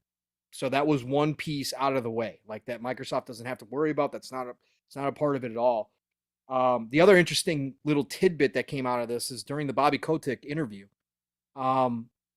He makes the claim, very bold claim, that Sony stopped taking their calls. Yeah, I heard that. Yeah, he said, we're trying to call them. They won't return our phone calls. This is usually the time of year where we set up our future plans. Yep. How many people have questioned, people have said, we've all speculated after this if this deal doesn't go through, does Activision actually hop back in the bed with Sony, or does that open up Xbox to jump right in and say, we'll take those marketing rights. Thank you. We'll take Game Pass. We're going to pay you billion, but you're coming to Game Pass too, by the way. Does this leave an opening? And some people have said, nope, money talks, bullshit walks, which is true in business. You know, money does talk, and that Activision will forgive and forget and go back in bed with Sony. I don't know, man. At this point, if this is true, bad and now blood can be real in business, especially when it's billions of dollars here. Yeah, their shareholders are going to be pissed because this was an easy out for them. Microsoft was overpaying value for Activision Blizzard. Now you can say it was a good deal because your all-time high, they're still paying less than the all-time high. But for how bad Activision Blizzard has been tarnished with all the other nonsense that happened through human resources and all that stuff, all those suits that they have against them, Microsoft is overpaying, and those stockholders had an easy out here to make some money off their stock. And Sony is going to be known as the ones who killed this deal. Even if it was the regulators at the end of the day, it's still going to be Sony front and center. That was the clown that showed up and spoiled everybody's party, right? So, yeah, this could have lasting impact. This could be bad. And now you're going to say that you're not taking calls. Now, again, it's Bobby Kotick. I don't trust him at all. And he also said that supposedly Sony wasn't taking Microsoft's call. Now, Sony has come out and denied that and said that they're still in contact with Microsoft and would have no further comment. But they did say that they were in contact with Microsoft, but they didn't deny the fact that they're not taking Activision calls anymore, which is very interesting. Yep. So at the end of the day, no matter what happens here, this could be a big loss for Sony in multiple levels. I know that they're doing what they need to do to protect their position. Again, business-wise, I can't say that I would do anything different than what Jim's been doing and what Sony as a corporation has been doing to protect themselves. They're kicking people's nuts. They don't care. This is a fight. Yeah, this is a fight, man. All's fair in love and war, and that includes business. So they're doing what they have to do. Again, it looks awful. It is shitty. It's terrible. They look like the absolute bad guys that they are right now, but they don't care. They'll be the villains to protect their number one spot. So, but when this is all said and done, even if they get a W here, this could be a big L down the road for them. And things could change dramatically in this industry because of Sony. Think about that, man. We don't want the governments involved in this dynamic industry. They've kind of been under the radar this entire time. The gaming industry very rarely gets into the political conversation, outside of the ratings thing back in the day when that became a huge deal. They've stayed out of the limelight. But they're now the number one entertainment industry in the world. And now the regulators have a much better idea of what happens in this industry. If they start stepping in and trying to control this industry and not allowing it to continue to be dynamic, or trying to say that exclusivity can't happen anymore because it's bad for consumers and that's all we care about is our consumers, so you guys can't have exclusive games anymore, Sony could be on the way outside looking in at any changes that happen. Microsoft's going to be fine because of who they are, because they got a corporation that's over $1 trillion behind them. So Xbox will be fine. Nintendo's going to be fine because they can always swim in their own pond at the end of the day. And they'll always be relative because they're Nintendo. But Sony, I don't know if Sony's ready for all that. And they could have stirred up a hornet's nest that they wind up getting bit more times than anybody else at the end of the day. So, again, always be careful what you wish for. Always. You never know what's going to come back around again. But, yeah, things are definitely getting interesting. But we should know more in the coming weeks. Speaking of Call of Duty, Math, Tom Henderson, InsiderGaming.com. Shout out to Tom. Love what he does over there. I know not everybody does, but I do. I appreciate what he does. He put out a new article today on InsiderGaming.com and said that Call of Duty 2023 will have a beta, campaign early access, and more. This was the year that we were supposed to get a break, semi-break from Call of Duty. That we heard last year, towards the end of last year, that we're going to get an expansion for the campaign, that they were going to have paid DLC coming in the form of more to Modern Warfare 2. But now Tom is coming out and saying something different here, Mav. I'm going to read from the article real quick. There's been a lot of confusion about Activision's next entry into the Call of Duty franchise as of late, but Insider Gaming has been able to verify with its sources that there will be a fully fledged Call of Duty 2023 title. Previous rumors have suggested the game will be premium DLC for Modern Warfare 2, and although that appears to have been true at one point, Insider Gaming understands that the project changed direction to become a full premium standalone release planned for 2023. As for the content of the title, details are scarce, but the game will be heavily connected to the Modern Warfare series. If recent Call of Duty titles are anything to go by, though, expect a lot of remastered maps for multiplayer. The game associated with the Modern Warfare series would suggest that the game could be called Modern Warfare 3, but Insider Gaming was unable to verify the game's name at this time, and it's not yet decided. One key detail about the game, though, is that according to Bloomberg's Jason Schreier, the game will be developed by Sledgehammer Games. This is a key detail that Insider Gaming was able to corroborate, but it's understood that the title is a huge collaborative project across all of Activision's Call of Duty studios, like most of their Call of Duty games these days. Insider Gaming has been able to verify that this year's title is scheduled to have 2 beta weeks, an early access campaign period, and a full marketing strategy consistent with the past premium releases. In addition, we are also to verify that the next entry will still be released on past generation consoles. As for the game's current key dates, we are unable to confirm a reveal date for the title, but we were able to pinpoint the key release dates currently penciled in for the title. These are the key dates. Beta weekend number 1, PS4, PS5, October 6, 2023 through October 10th. Beta Weekend 2, PS4, PS5, Xbox One, Xbox Series, and PC, October 12th through October 16th. Campaign Early Access for PlayStation, November 2nd. Full release for everybody, November 10th. As always, we'll update you more on Call of Duty 2023 news as we hear more. They can't get away from it, Mav. They can't get away from it, brother. The crack addiction. Yep. They gotta have it. Sledgehammer. The least popular studio out of Call of Duty. Again, no hate on Sledgehammer. I'll hate on Sledgehammer. Oh, come on. They've done some good with Call of Duty in the past. It hasn't all been horrible. Have they? I guess. Come on. Got to give them a little. Anyways. But after the hype that was Modern Warfare 2, now we can sit here and talk about the hype and whether or not they've sustained it. They haven't, in my opinion. They've been late. Season 2, not living up to the demands of the community, not living up to the hype. We're not talking about Halo Infinite type disappointment here. It's obviously still a juggernaut, but Warzone 2.0 has not maintained the hype either. There's a lot of people upset with Warzone. For a lot of reasons. Now, we've had a great time playing. Again, this is my favorite Call of Duty in a long ass time. Steele's even said that himself, but he's upset because they keep taking away the third person Warzone and such. Man, what do you think about this turning into a full release from Sledgehammer? How the hell are they going to pull this off after we just went through a gigantic hype train for Modern Warfare 2? It's still going to be, according to Tom Henderson and his sources, within the Modern Warfare universe.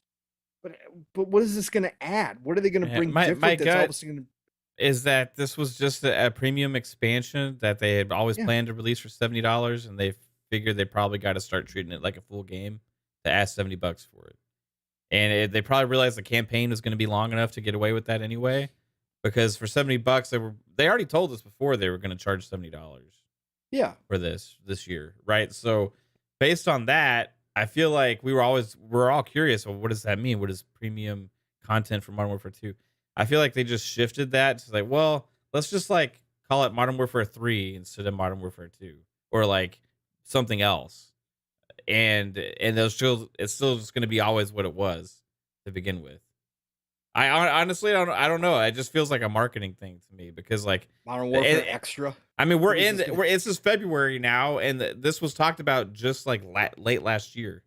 So like things would have had to majorly change in just a couple months, and the game's still set to release this year. You talked about the beta dates and everything. Yeah. I feel like this is just probably the same thing, just slightly tweaked to make it seem more standalone. That's my gut. It doesn't excite me because I'm not a big fan of the Sledgehammer games. World War II was okay. Yes. I liked World War II. So. It was all right. And then what was the last one they released? Vanguard. That was like the worst Call of Duty ever for most people, right? And I also, because it's a Sledgehammer, that was their main title. The last one just last year, or the year before last. Yeah. So they couldn't have had like a 3-year full cycle to work on a whole full game. Like it's Treyarch's turn for the full game, right? Yes. So this is a stopgap fill-in thing. So I still feel like it's just maybe slightly expanded upon what it was originally. Not much, just tweaked. However, does that mean will it be probably on board with other past Call of Duty releases? Yes, because that's what they've always done. It's just this time they were planning on doing something else to give Treyarch more room. And instead, I feel like they just feel like, well, if we're going to charge $70, I think, so we don't get killed by the community for charging $70 for what we're putting out, we better tweak some things and make it its own thing. That's my gut. Maybe it has to do with how the Modern Warfare 2 multiplayer matchmaking and stuff, numbers are trending and stuff like that too, potentially. Yeah. I don't know. You know, I just, it doesn't make me excited. I get excited for the Treyarch games. I get excited for the Infinity Ward games. I don't get excited for the Sledgehammer games. We'll see what it is.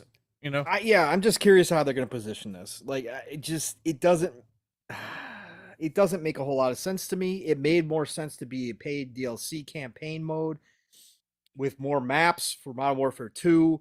Like, roll it all into one package, call it a day, charge $70, sure, but not try to promote it as a full game release. I mean, they did that though before. They didn't even have a campaign on one of the games for the Black Ops 3, and it was all just old maps. Yeah. Like, I mean, there was a couple new maps, but it was mostly all remastered maps and no campaign. And they released that as a full game for $70. Right? People and that was stop buying this stuff. And that was also another reason I don't like Sledgehammer. That was Sledgehammer's fault because Treyarch had to throw that together because it was their Sledgehammer's turn to deliver on their game. Correct. Which it still took them 2 more years to finally get out, which ended up which was Vanguard, which was still the worst one ever. So you asked me if I'm excited about a Sledgehammer-led project when they had more time than any other studio ever to develop a Call of Duty campaign and game, and they gave us Vanguard. They did a lot of work to put modern attachments on World War II weapons, Matt. I mean, it's hard to get a laser sight on an M4. They're a good support studio for Call of Duty. M1, I should say. Sledgehammer's a good support studio for Call of Duty. I'll give them that. They assist on the other CODs. Yes. And they're great at assisting. They lead the way on something. It's just it's not good usually. So I don't know. We'll see. We'll see. I have a feeling that this is a Sledgehammer special coming this year, but it will probably be better because it's probably actually was a spin-off of Modern Warfare 2 originally. So it actually was something they probably has been assisting with Infinity Ward on, and now that they get to put the finishing touches on it and stuff like that to make it its own thing. Maybe. That's what I'm gonna hope. That's what I'm hoping. I just want to see what the title is, because if they try to go Modern Warfare 3, it's gonna be weird. It's not gonna. They shouldn't. That's why I don't want it to be Modern Warfare 3 because I feel like Modern Warfare 3 needs to be led by Infinity Ward, and it needs to come out in 4 years or 3 years, right? Don't follow 2 up with 3. So it can't be 3. It's got to be like Modern Warfare 2. Strike Force or whatever. XL, 2XL. Yeah, like 2X, whatever. It's got to be something like Strike Force. I don't know. I'm just trying to think of the most generic fucking name possible. Modern Warfare 2 Commando Time. I don't know. Like this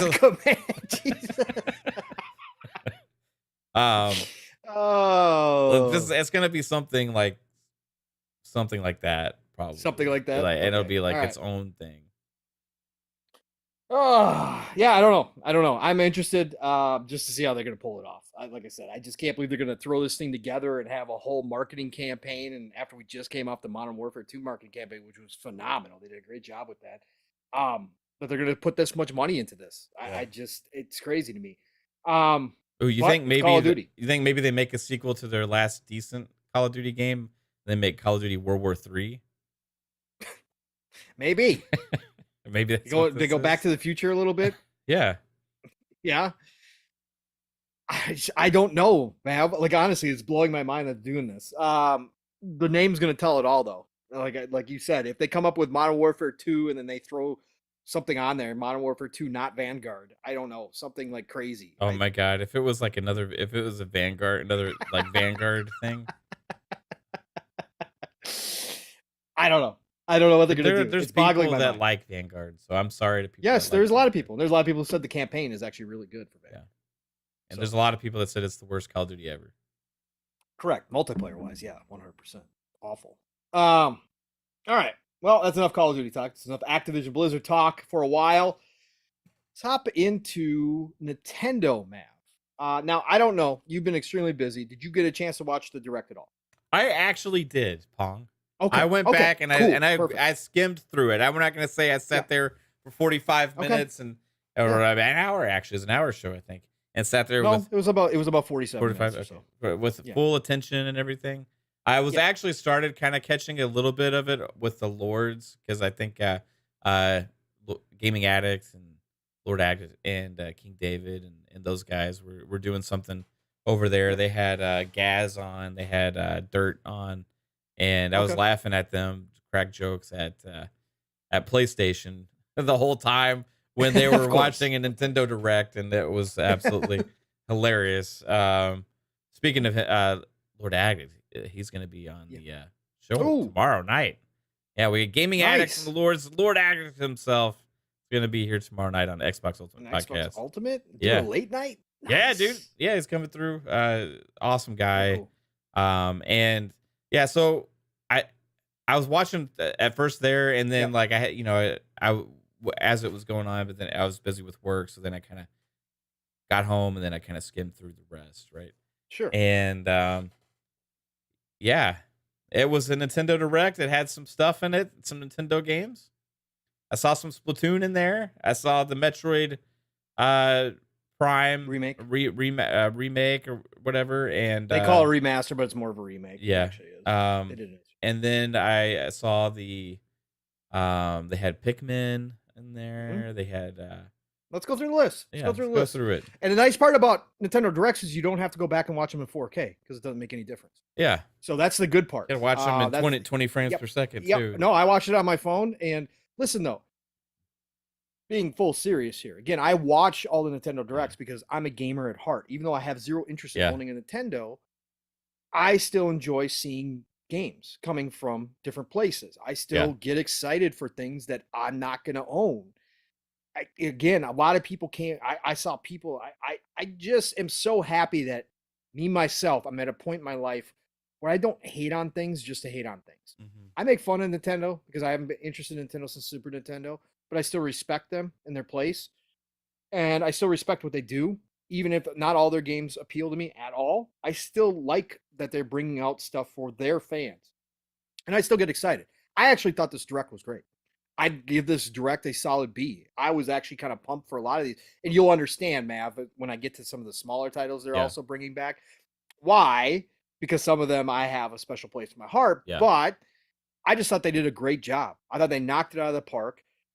It did. I saw some interesting comments from some people, some bigger people in the community that made the suggestion that this Direct definitely solidified the fact that Nintendo is getting ready for new hardware. Even though Nintendo came out this week and claimed that they're not, that they're in uncharted territory with the Switch, and they don't have any plans for new hardware. A lot of people said this Direct definitely sealed the deal, that they're saving a lot of stuff and that they're prepping for new hardware. And remember, one of my big predictions was that we will have the announcement of new hardware coming next spring. So let's start here. I'll go in order. Pikmin 4. Again, I like the look of Pikmin. My kiddo, when he had a Nintendo, played Pikmin with him once or twice. It's a cool little game. It's continued on. It's got a huge fan base. Pikmin 4 is coming. It looked great. So it's Pikmin. What do you expect? They're adding a dog now. They're adding some ice Pikmin so you can do some different mechanics. But if you like Pikmin, you're getting more. And I know a lot of people do. So Pikmin 4 was announced coming out July 21st of this year. Getting more DLC for Xenoblade Chronicles 3. Xenoblade Chronicles is one of the franchises I wish I had a Nintendo for. I'm not going to lie. It's one of the games I wish. Like Mav said, when you're watching these showcases, though, it's hard as somebody who does game on a series console or looks over at PlayStation 5. When you're watching these games, thinking to yourself how much better these games could be on actual up-to-date hardware, not almost a decade-old hardware. Like, it's crazy. These games could be ridiculous. But for all you Xenoblade Chronicle fans, you're getting more DLC, and DLC looks awesome. They're doing like a roguelike challenge mode in there. They're introducing, I believe, some new heroes as well. Look fantastic, or maybe that was Fire Emblem, I think. But this looks fantastic. It's supposed to go live later this year. Then we got let's see. Samba de Migo, the rhythm game, which again, you guys know me, no rhythm game for me, but Samba has been around forever. Sega's bringing back Samba to Nintendo. It looks fantastic. You can use the Joy-Con, so if you're into the rhythm, they're going to have all this Joy-Con stuff with it. Moves, rhythm, everything.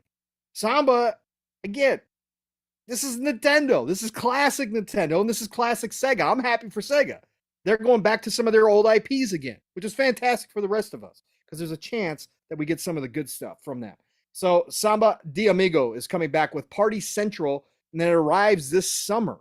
Xseed came out and did I know this is the one that hit Mav really hard, and he might break out a Switch for this one. Fashion Dreamer. That's right. Fashion Dreamer is coming to Switch this year. Looks all about crafting and taking photos for the perfect look. And yes, you can share your fashion designs with your friends and people that you meet through that awesome online that the Nintendo is known for. So yes, Fashion Dreamer is coming. Dead Cells and the Castlevania crossover had an appearance at this show, which was awesome. I do like Dead Cells. It's a little too much platforming for me, but as a roguelike, it's a cool game that I go back to. This Castlevania DLC is coming out to all, consoles. It's not just going to be on Switch. It's coming to PC. That hits March 6th. Then we got the first look at that Tron game that we heard about, Mav. And I was super excited about this. But then we heard that it was going to be a narrative-driven game. And they showed it off here. And I was like, no, this is not what I wanted from Tron.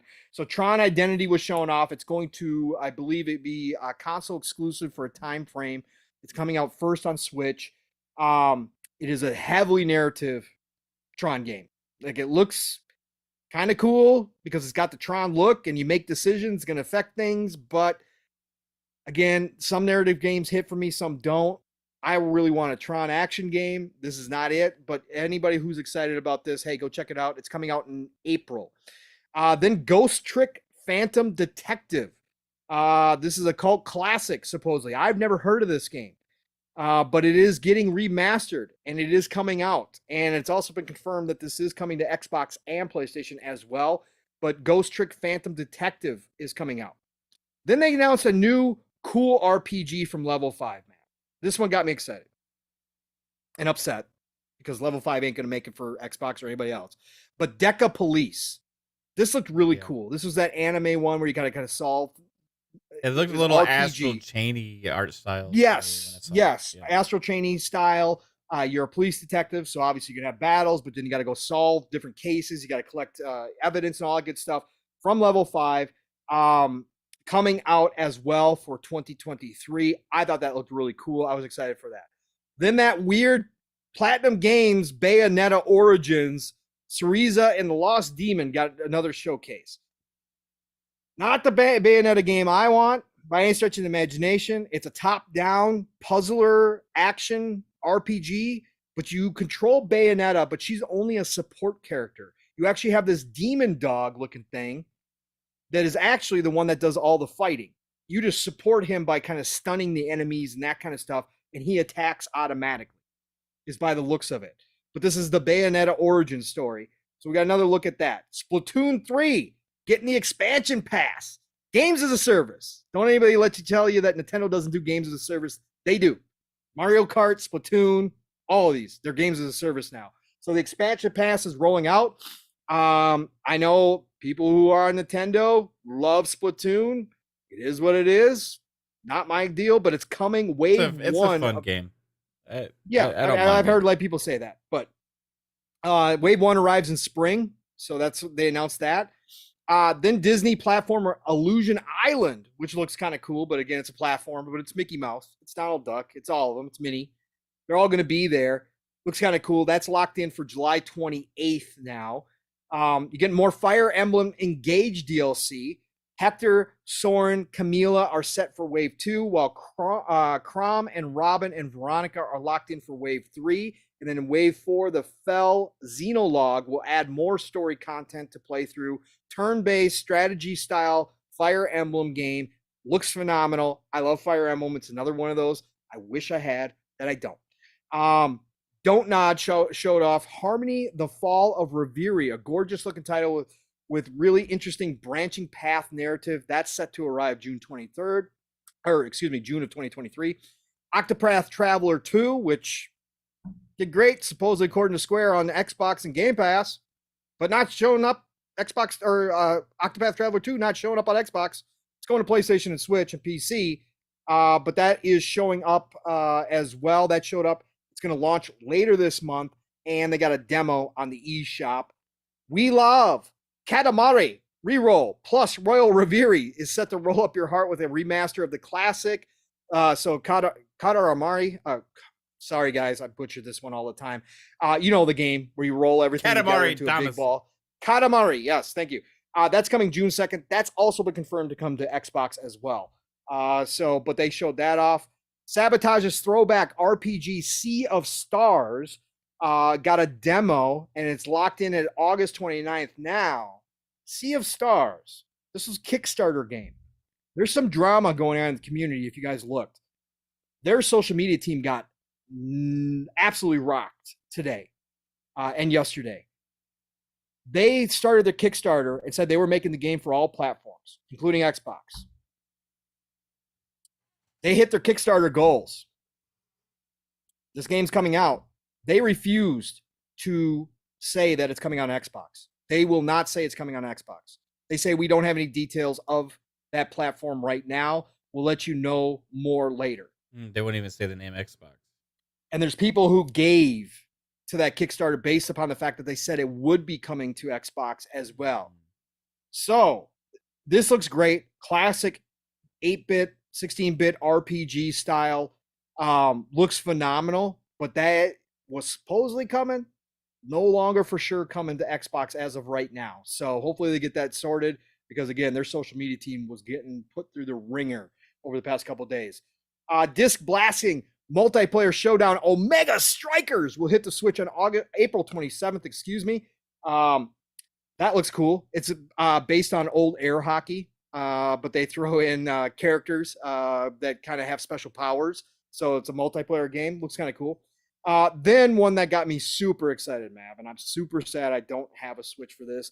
The Dungeon Crawler Etrian Odyssey, which I've talked about so many times on Living Split Screen with Steel. Every time it comes up, Etrian Odyssey is classic corridor. Yeah, I played it on the old school on the 3DS or maybe the I don't remember. I played it on one of them. It's one of the games I stole my kids' DS for. Yeah, you like move the pane like like one at a time. Yeah, I remember that game. It's a good game. I think you usually find your way through a maze and stuff like that. Yes, and got classic characters and the skills. Deep RPG, old school RPG, but they're bringing back 1 through 3. Now they're not doing all of them, but they're bringing back 1 through 3 in a collection package deal. Man, it's coming out June 1st. So I was really looking forward to that one. Another one that I was waiting on. This is shout out to Jeffrey Grub, one of his favorite games all time. Advance Wars 1 and 2, the reboot, which we knew was coming. Also got shown off here. Loved Advance Wars. Another one of the games I stole my kids' DS for. Loved Advance Wars. That's showing up on April 21st. That had been delayed, but they finally gave it a date. So everybody that likes tactical combat, Advance Wars doesn't get much better. It's really, really, really good. So April 21st for that one. Kirby's Return to Dreamland Deluxe. Not interested, but I know a lot of people are. Demo came out and releasing February 24th. Then one that got people a lot of people excited for, Game Boy and Game Boy Advance are coming to Nintendo Switch Online. So if you've got that expansion pass that they sell, kind of their subscription service that they sell, they're bringing out some of the biggest hits from both Game Boy and Game Boy Advance. And then Metroid Prime, as we talked about, remastered. This is a remake. If you look at it, it's more of a remake than it is actually a remaster. This is something that the Nintendo fans, of course, they're asking for the next Metroid Prime. But to get Metroid Prime, the original remaster, was a huge deal. Looks gorgeous. Again, looks absolutely phenomenal. Didn't they shadow drop like a demo for that? Dropped it. No, they shadow dropped the whole game. Oh, yeah. There's something else that they shadow dropped a demo for, though, as well. But I can't remember what it was. But yes. Yeah. Full game? $39.99, right? Yes, $39.99. People have been playing it already. It looks absolutely ridiculous. Jez was posting saying, I'll never talk shit about Nintendo again. All this kind of craziness. Another shadow drop map, which we're going to talk about as far as what 23 started. What a great way to do this. The fans have been asking this for a long time. Shout out to Nintendo. Show up and just do this. And drop it in and say it's available today. Go get it. And again, go look at the videos. What they've done to this game is phenomenal. It looks great. So that was a huge hit with everybody. And then the latest detective adventure from Danganronpa creator, which is one of my favorite RPGs that finally showed up on Xbox, by the way, this year. Kazutaka Kodaka and Spike Chunsoft, Master Detective Archives Rain Code. This looks freaking amazing. Rain Code looks absolutely phenomenal. I want to see videos. I want to watch people play this because I'm not going to have a chance. But that's showing up June 30th. Card RPG fans, Baten Kaitos 1 and 2. Not too many people know about this game. I had a buddy who was into these games, hardcore. I played around with them back in the day. They're getting HD remasters from Bandai Namco, and they're coming out this summer. Phenomenal card-based RPGs. Again, Baten Kaitos 1 and 2, both coming in HD. Surprise, again, to a lot of people. Niche, very niche, but you should have seen people on Twitter excited for this. There's a lot of people who remember these games. Again, another surprise from Nintendo. Fantasy Life, The Girl Who Steals Time, Level 5's newest RPG / farming simulator / life simulator is coming out as well. That looked pretty cool if you're into those. Let's see. The new Professor Layton game. Professor Layton and the new world of Steam. Professor Layton is huge over on the Nintendo side of things. Again, was a big seller on all their handhelds. Coming to Switch, the new one. That got a rounding ovation on Twitter as well. Mario Kart 8, another one of their games as a service. Deluxe Booster Course Pass zooms in with both Yoshi's Island as a track and Birdo as a character. That's out this spring. They did a montage of a bunch of different games in there, like Blanc, Battle Network Legacy Collection, etc. And then they closed it out, Mav, with none other than, of course, Zelda. Tears of the Kingdom. And they showed that off. Again, I don't understand why people get so excited for Zelda, but I don't downplay it.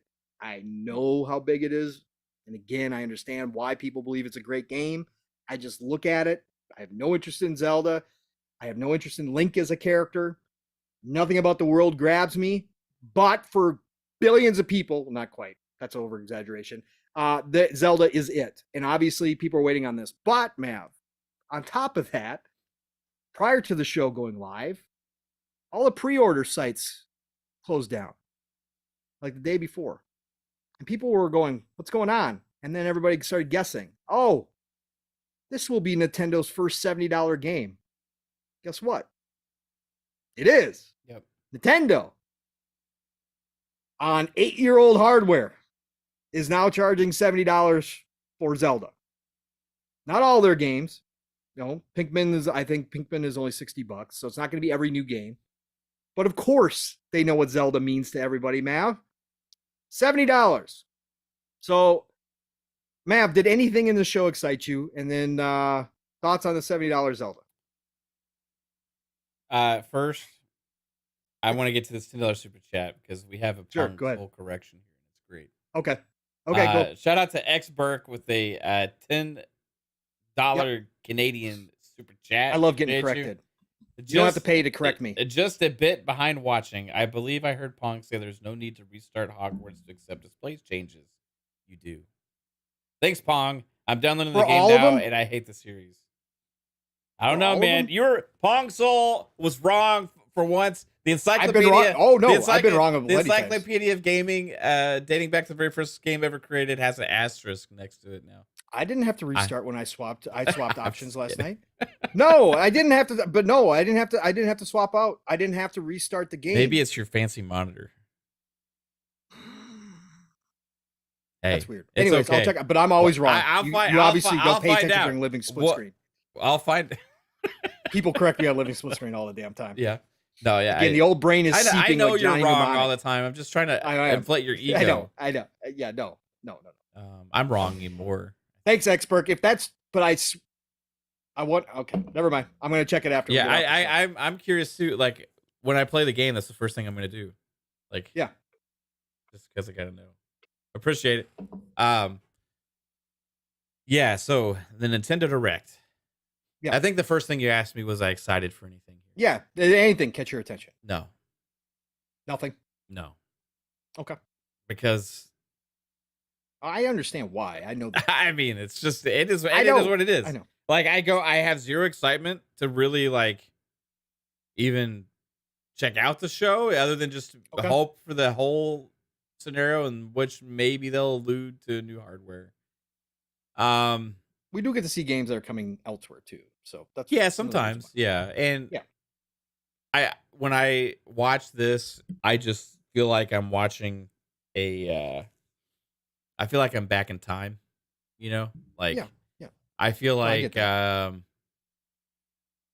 they haven't really upped their game on visuals or anything since the Wii U.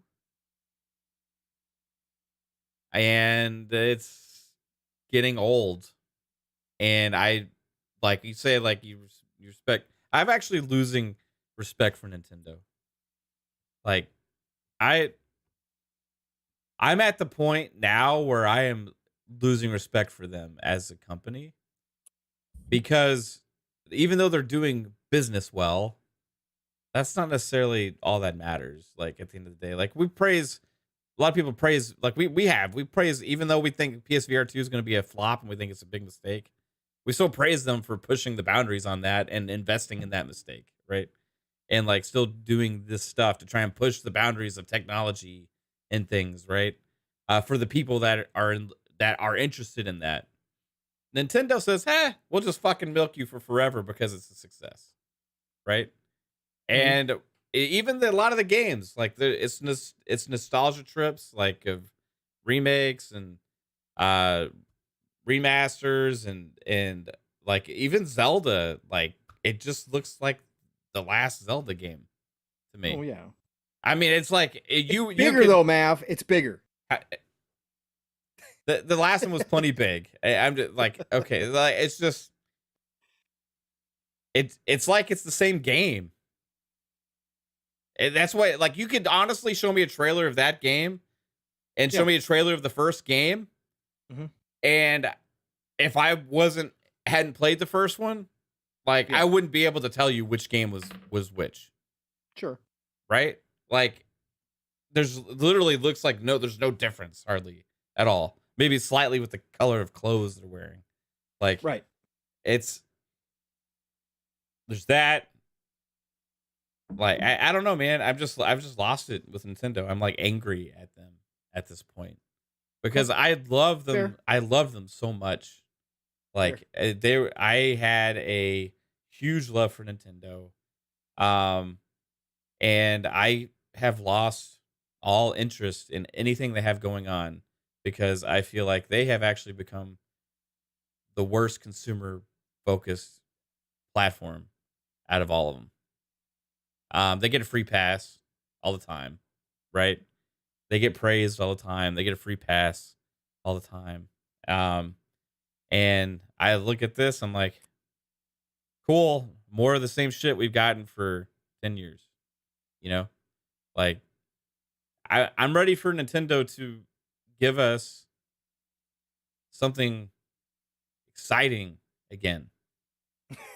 Like Nintendo be a company that shows me something. I'm like, oh shit, yes, that's for me.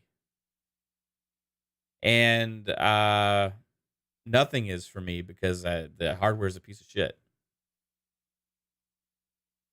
Point blank, the hardware sucks ass. It does. It's outdated. It's a piece of crap toy that they shovel this like games to somehow you get to play on this piece of crap device, and they gotta make them look artistically interesting in order to even make them look decent, to come up with, to get people to palate it going down their fucking throats. And now they're gonna charge $70 for that shit.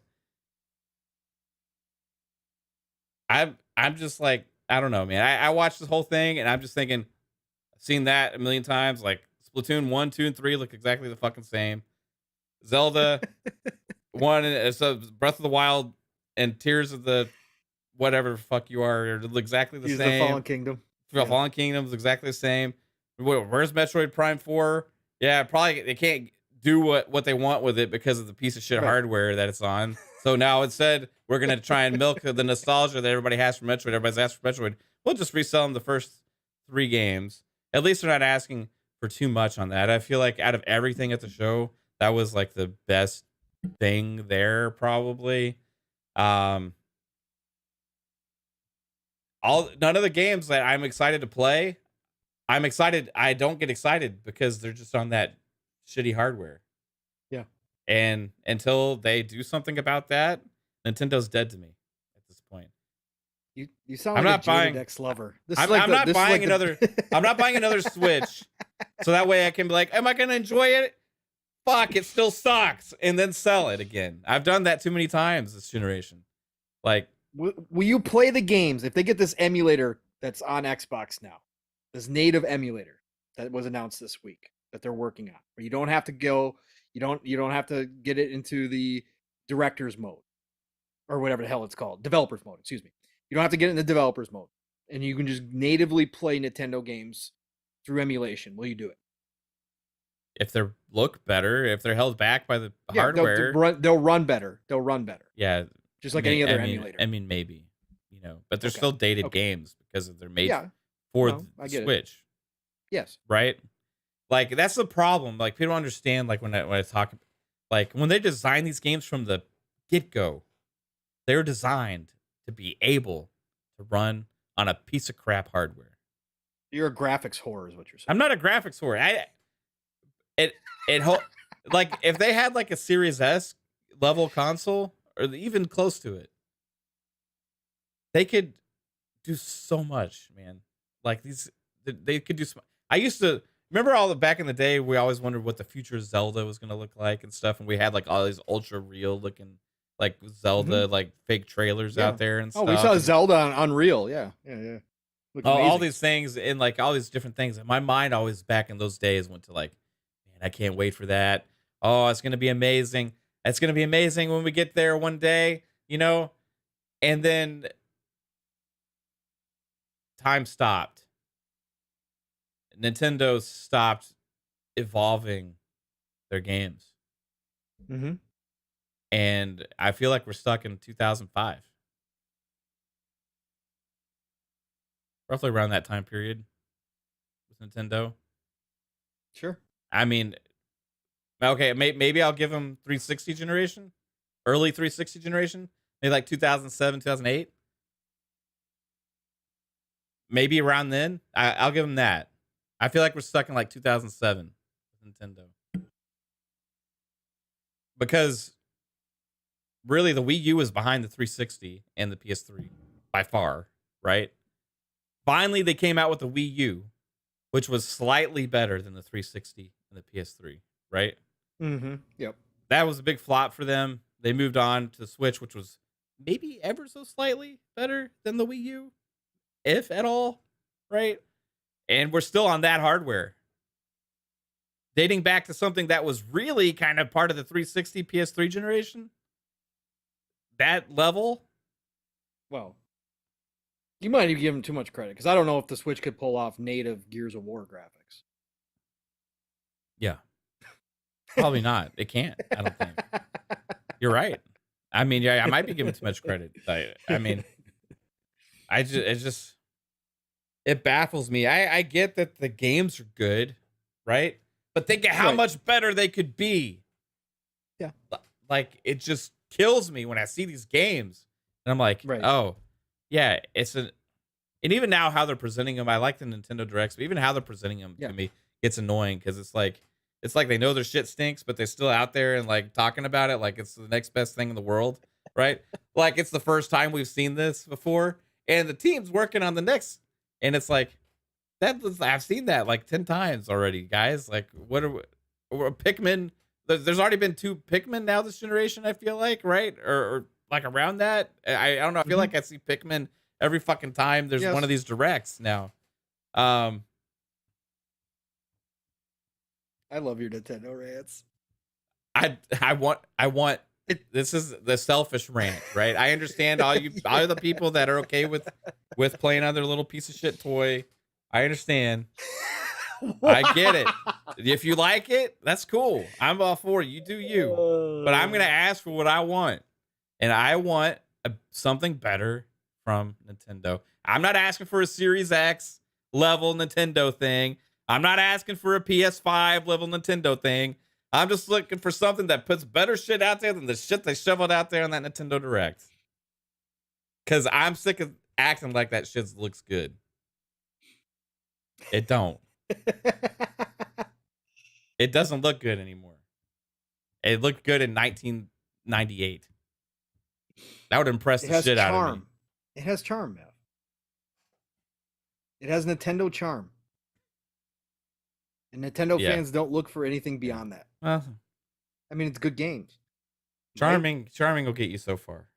It's just so funny because I've not cared about Nintendo for so long that I come from a different, like, it doesn't bother. It bothers me because I'd love Nintendo to try to sell me something, which they don't, which is fine. Again, it's their prerogative. They got their fan base. I don't have to like anything Nintendo puts out. They do have the titles that I do wish I could play and I would play, but I'm not going to go spend money on a Switch for them. But I wish they would try to give me a console like you're talking about, Mav, right? I do wish that, but I haven't cared for so long that to me, I can still watch these with a neutral eye now and just be like, oh yeah, no, that looks cool. Yeah. Like I wouldn't buy it, but it looks cool. So after all that, Mav, $70, they're jumping in. Yeah. Like, again, we've blasted every other company. We blasted Sony. We blasted Xbox. This is the worst. This is the worst. Like Nintendo, $70 for Zelda. A company that prints money hand over fist on every single thing that they put out. They never put their games on sale. If you're lucky, you get $10 off after 2 years. Yeah. Unless there's some random sale from some, Best Buy or something out there. Nintendo themselves never put their games on sale. But $70 for the new Zelda, man. $70 freaking dollars for a company that has cash on hand like nobody's business. Yeah, you know how much money they're making on a Switch console? That probably cost them $5 to make, and they're selling it for $300, right?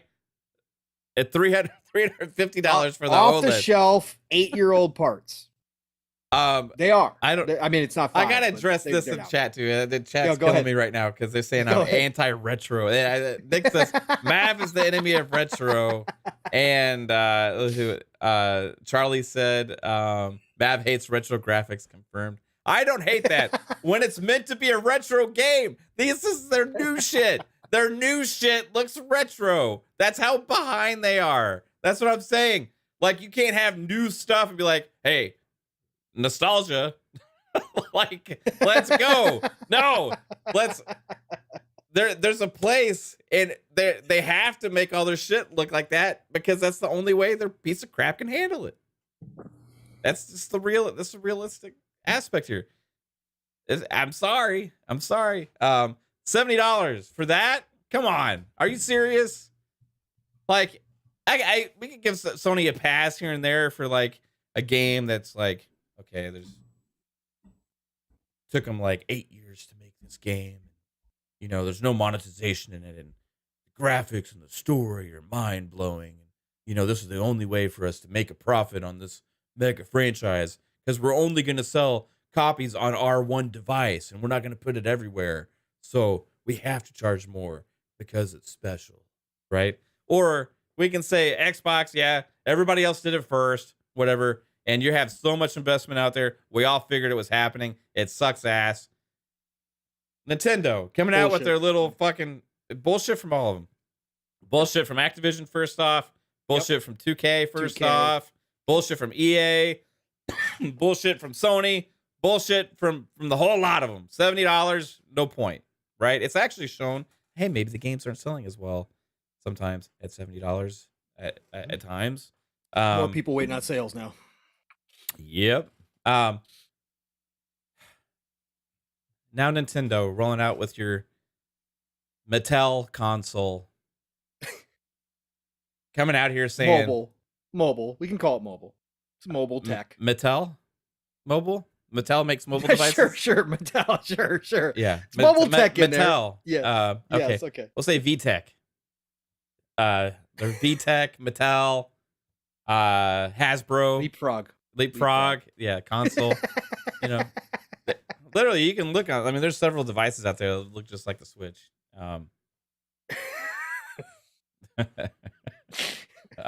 What's their excuse, man? What's their again, like money? You just said? I mean, right, but we've had excuses from Sony and Xbox, and production costs are through the roof, and we've got 2,000 they don't have an on excuse. The Last of Us 2. What their games can't cost it, even Zelda. What does Zelda cost to make? There's no way it costs anywhere close to any AAA game from Xbox. No, they're only doing it because everybody else has now, and they know they'll get away with it with Zelda. Well, of course they will. Oh, bro, the Nintendo community defending this shit. Oh my god, it was fucking hilarious, bro. Yeah. LeBurn 98 says Tiger Electronics. Remember those Tiger handhelds? You know, the little I used to love those. Those were my car trip friends. Yep, absolutely, 100%. Yeah, $70, man, for a Switch game. For a Switch game. Yay. I don't know. I can't get behind it. Hi-Fi Rush looks way better than Switch. Most games come on the Switch, and it sold for $39.99. Mm-hmm. Brand new. Yep. Yeah. Correct. And it runs better. It's on more places. It's more capable hardware. I love this shit. You're killing me. I'm sorry. You're killing me. I can't do it anymore, Pong. I understand. I do. I get it. I've heard your rants. I've been around this now for 2 years. I understand completely. It comes from a place of love. It does. I don't hate Nintendo. I hate what Nintendo has become. Why are you doing this to me, Nintendo? I can't disagree with you. And I got to call it Nintendo. Like we have. Again, there is no excuse for Nintendo charging $70 other than everybody else is doing it. And we know our customers will pay for it. My God, the collector's edition for Zelda is $130. Like, bro, are you kidding me right now? Does it come with some cardboard? Yeah, pretty much. It comes with basically nothing. I looked at it. I was like, are you kidding me right now? But it's selling out everywhere. Yeah. Because it's Nintendo. And again, I respect Nintendo's hustle. I don't, again, their place in the history of video games is forever solidified. I don't care whatever happens to them. At this point, we wouldn't have the video game industry we do without Nintendo. So I always will respect what Nintendo does. But they have trained their fan base. And again, the people out here defending the $70 games from Nintendo are freaking ridiculous. Had they announced what is the hardware, Defense Force saying? What is the Defense Force saying? Oh no, it's worth it. It's worth it, man. The same thing that we've gotten from everybody else who tried to defend these $70 games. It's worth it. And again, it's a separate conversation. I've always said your personal value that you put on any game is always going to be that. It's going to be personal. It's never changed. Whether a game's $30 or whether a game's $70, if you feel the value's there, that's going to be a personal experience for you. And I totally get why everybody says, well, of course, it's Zelda. I'm going to go pay it. I get it. I do. but there's no way to justify the business decision outside of it. Hey, they can do what they want. And you're absolutely correct. I said the same thing about Sony. I said the same thing about Xbox. They can do what they want. It's up to the consumers to finally say no to it enough that actually causes them to rethink it, but that's not happening. We're all just going to do what we're going to do. Again, I'm not going to be the guy that says don't go buy $70 games because I've already bought plenty of them, right? I'm not going to be that guy. But what I'm saying is these companies come out and they celebrate record profits and then they turn around and raise prices. It's bullshit, okay? It's bullshit. There's very few industries that get away with that shit, okay? But gaming happens to be one of them. But for Nintendo, the excuses are even less.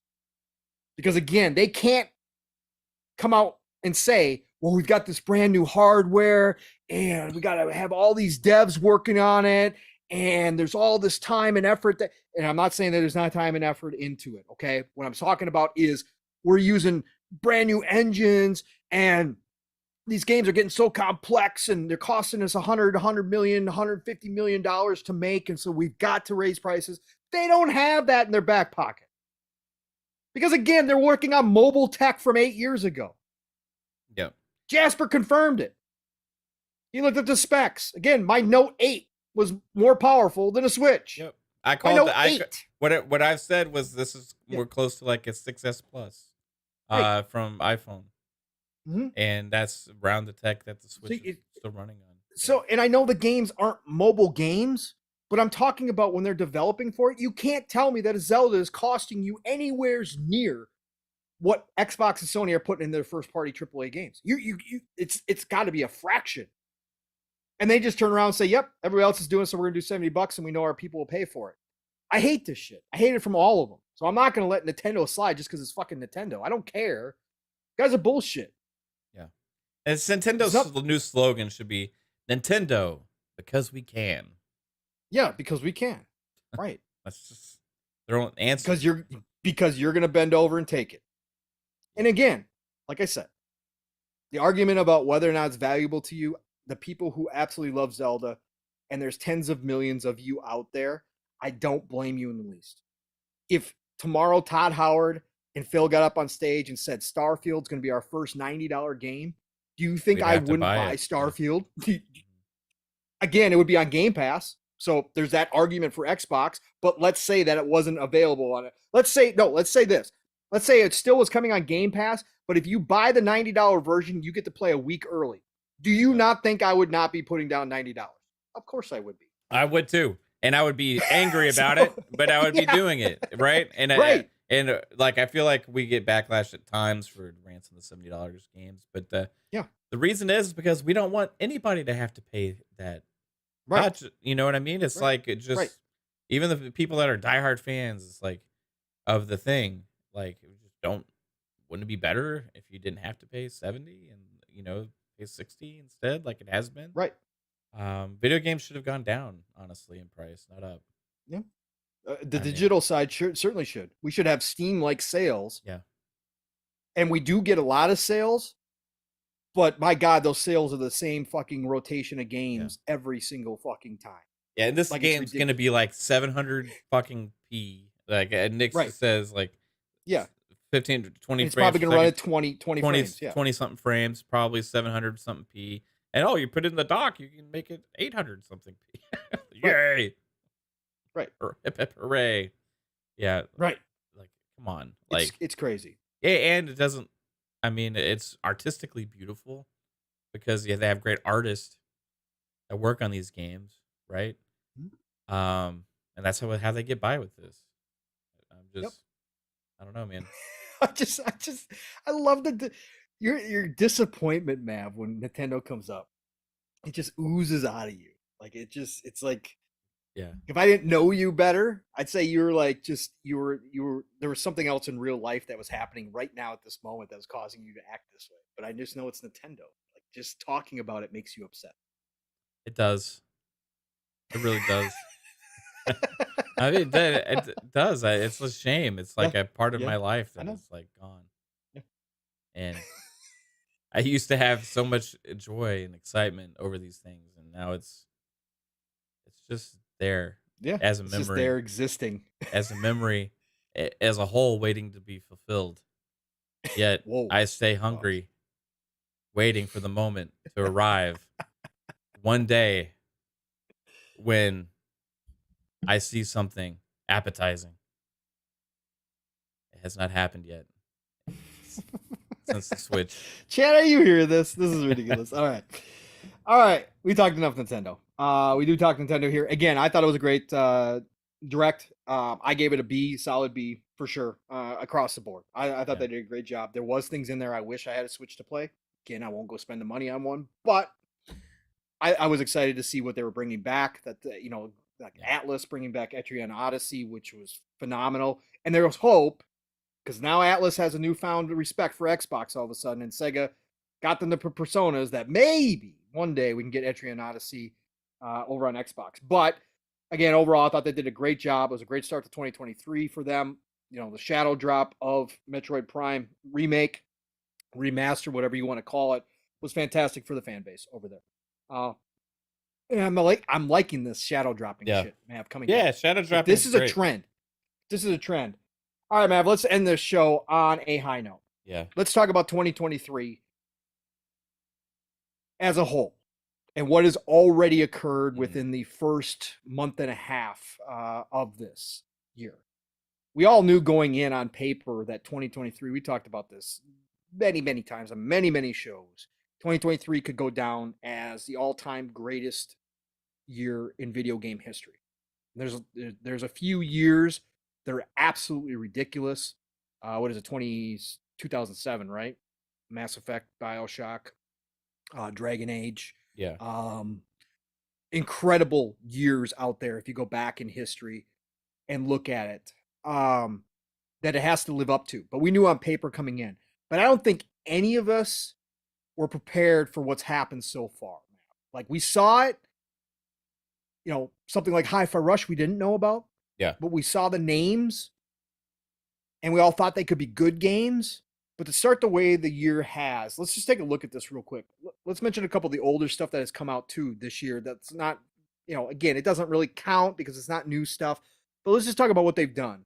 Witcher 3, Wild Hunt, the next gen, current gen updates, right? Incredible. And again, I'm including this because they dropped the complete package with that update in January. 94 Metacritic. Again, who cares about Metacritic, but I'm just giving you overall impressions across the industry. Persona 4 Golden, 90 Metacritic. Finally, you're launching on things outside of Vita and PC. Persona 4 Golden, a classic RPG that's been sitting out there. They bring that back out to Switch, to Xbox. Hits a 90 Metascore. Dead Space Remake. Man, now this is one that a lot of people were excited for. I'm on the fence whether or not I can do it. I'm probably going to wait for it to drop an EA Play before I try it, just because I think it might be too much for me. But Dead Space Remake. Absolutely, EA nails it out of the park again. Sitting at an 89 Metacritic for Xbox, right? Huge game. People going nuts for it. We get Hi-Fi Rush at an 89, shadow dropped on Xbox community through the developer direct. Surprise out of the blue. Hi-Fi Rush, people are talking game of the year already because we always know that one indie title, one smaller game always sneaks in there. Keely, make sure to get one of those in there. Last year was Stray. I think you put Stray and Hi-Fi Rush next to each other. One doesn't belong, okay? And I like the look of Stray, and I like what I saw of Stray, and I was still excited to play it. If I ever pick up PS5 or it goes elsewhere, I'm going to play Stray. But come on.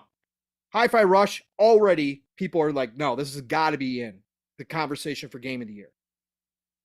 Then Hogwarts Legacy, Mav, comes out of the blue. Well, not out of the blue, because we all knew it was coming. We all thought it would be a good game, a lot of us. There was a lot of questions surrounding Hogwarts. There's all the other stuff going on around Hogwarts as well.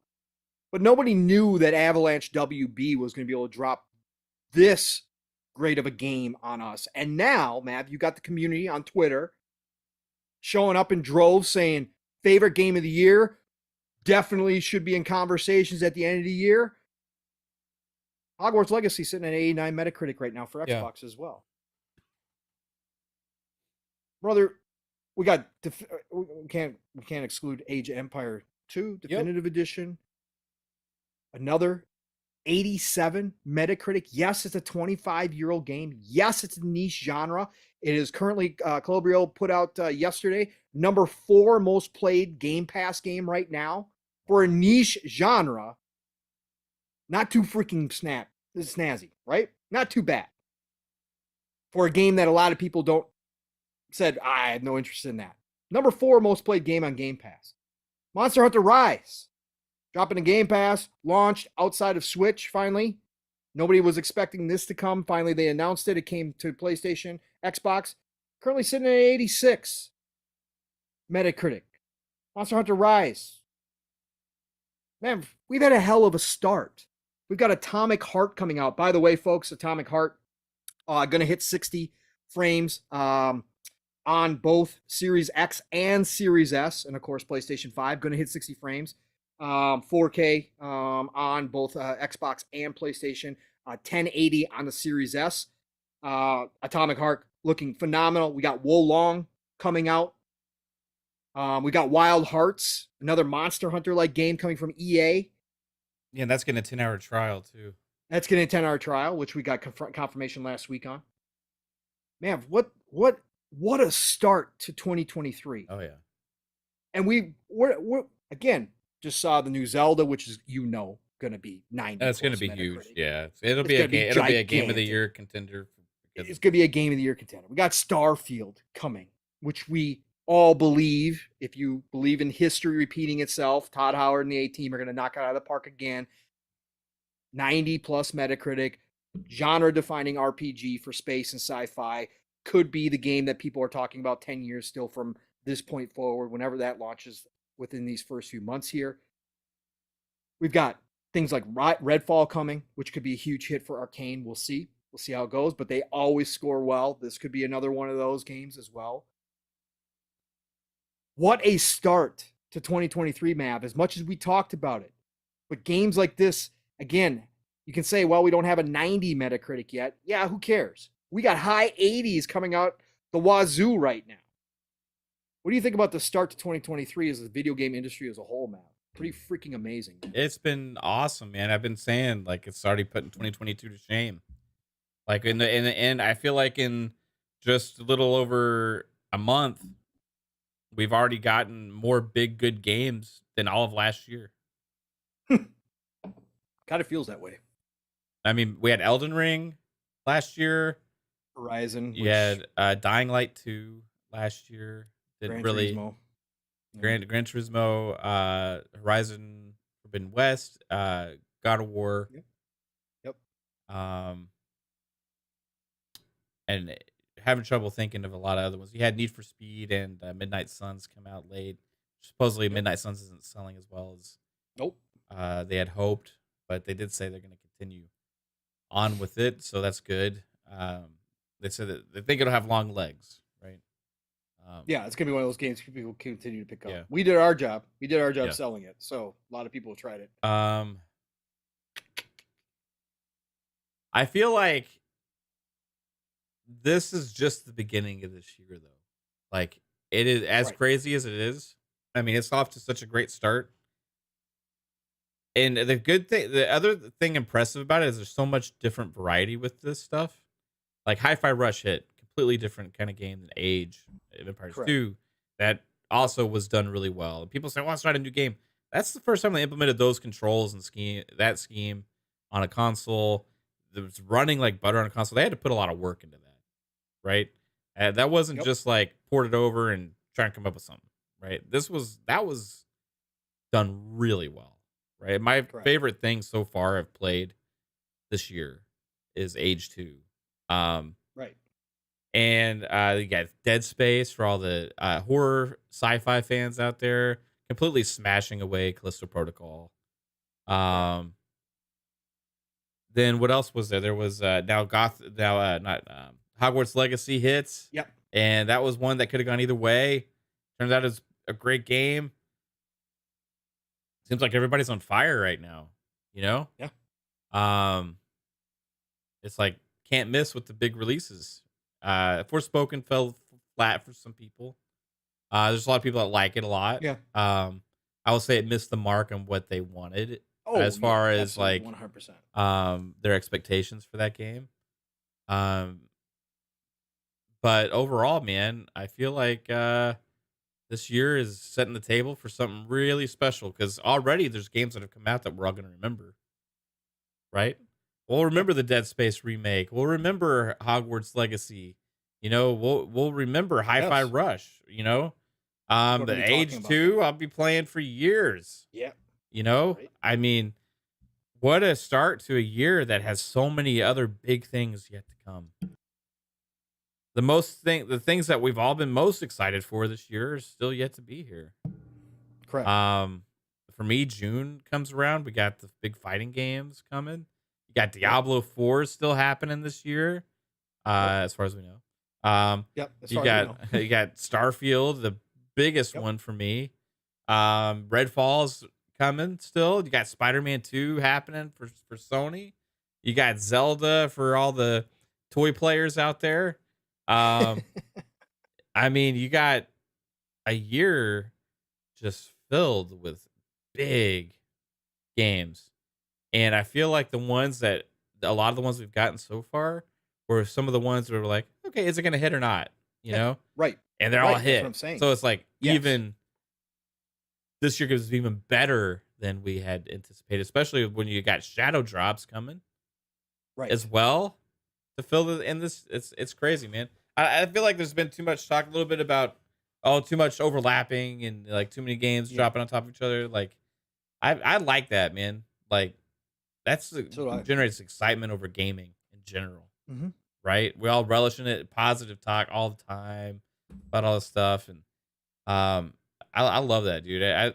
I want them to release a big hit game every month, right, from every platform holder, right, every publisher. It'd be amazing. I'd be like, yeah, let's go, and you pick what you want to play the other ones later, and all that kind of stuff. Like, great year so far.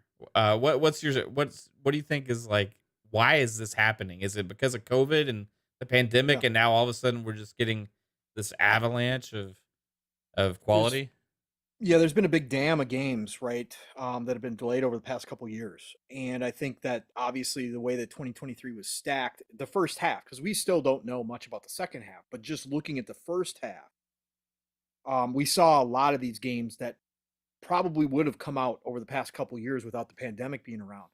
The other big thing I'm noticing, Mav, outside of Forspoken, and even Forspoken didn't have a whole lot of problems, but these games are polished, man. These games are polished, which is incredible. Like, there are very few issues compared to what we've seen the past couple years when we get releases and things need to be patched all the time, blah, blah, blah. That's not happening with like Dead Space Remake. That's not happening with Hogwarts Legacy. Again, yes, are there little things they can fix? Of course there is. There's always going to be little things you can fix, but no major problems. Hi-Fi Rush, nearly flawless according to everybody who's played through the entire game. From a technical standpoint, nearly flawless. We didn't see that over the past couple of years. We saw a lot of troubled launches, even with the big titles, even coming from places that normally didn't have that problem, like Sony. We saw them need patches. We saw Horizon Forbidden West have a lot of problems. We saw GT7 have a lot of problems out the gate. This year, we're not seeing that at all. And if Atomic Heart hits and doesn't need it, we're seeing it from small studios, big studios. We're seeing this new quality level of gaming, which we haven't seen, which I'm excited for. Again, I understand nowadays, digital age, how big games are, there's going to be patches. Again, if anybody believes Starfield's not going to come out with bugs, you're kidding yourself, okay? Don't care what you say. If you have a problem with a lot of bugs, you might want to wait a year to let them fix Starfield, because no matter what, there's going to be bugs in Starfield. But again, the problems over the past couple years, it seems to finally be dissipating, and we're coming out of the pandemic issues, and the gaming industry is ready to drop this stuff that's been kind of cooking this entire time because the teams have been at home. It's been pushed. They haven't been able to talk about them a lot.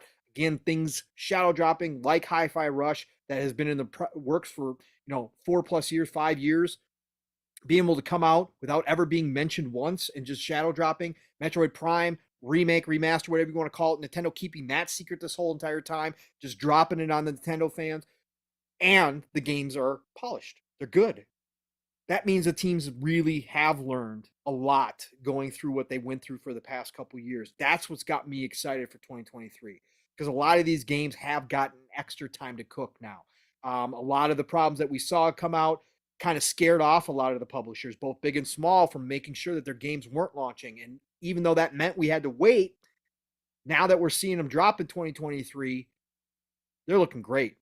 And again, these high scores, again, I don't care about Metacritic. I'll play games. Forspoken still, to me, looks interesting, and I want to play Forspoken.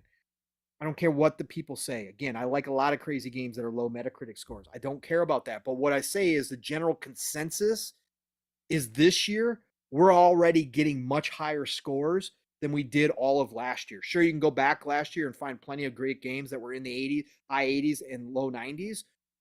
But at the same time, it's like every game that's coming out right now is scoring like that outside of Forspoken. Every other game that's dropped that's been kind of a major release has scored in that high 80 range.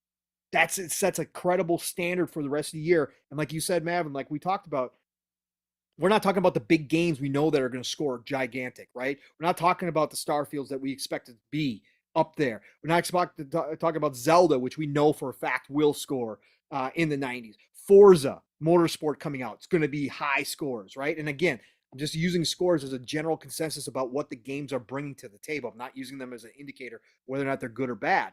I'm just saying that we are seeing what could potentially be, again, we talked about plenty of times, being one of the best, if not the best year in video game history, 2023, after 2 years of inconsistent releases. Sometimes the games hit, sometimes it's been a frustrating 2 years with it's been frustrating. Yes. Like weird optimization issues with games and like games, like especially some of the big multi-plats, you know? Right. Like not like living up to expectations and shortage of first party games from Xbox. So, you know, like I feel like this year so far it's just been success story after another for the most part. And even the things that have not hit have been like still a lot of people like them, you know what I mean? They're like been that mid-level expectation or whatever, right? I don't think there's been any games that everybody's hopes and dreams have been on that has completely failed. Good year. I hope it continues. I hope this is what we have in store. Also, like I want to say on the graphics front as well. Yeah. I feel like we've seen it step up this year. Everybody's talking about how gorgeous Hogwarts Legacy is. Saying that's one of the most detailed games I've ever seen. People said that like Dead Space was one of the most gorgeous games they've ever seen as well. And these games just came out within weeks of each other. Right. So, and you're talking about RTS like being done in a way it's never been done before on console. Like before there's always been, I just get back on age because we haven't gotten to talk enough about it.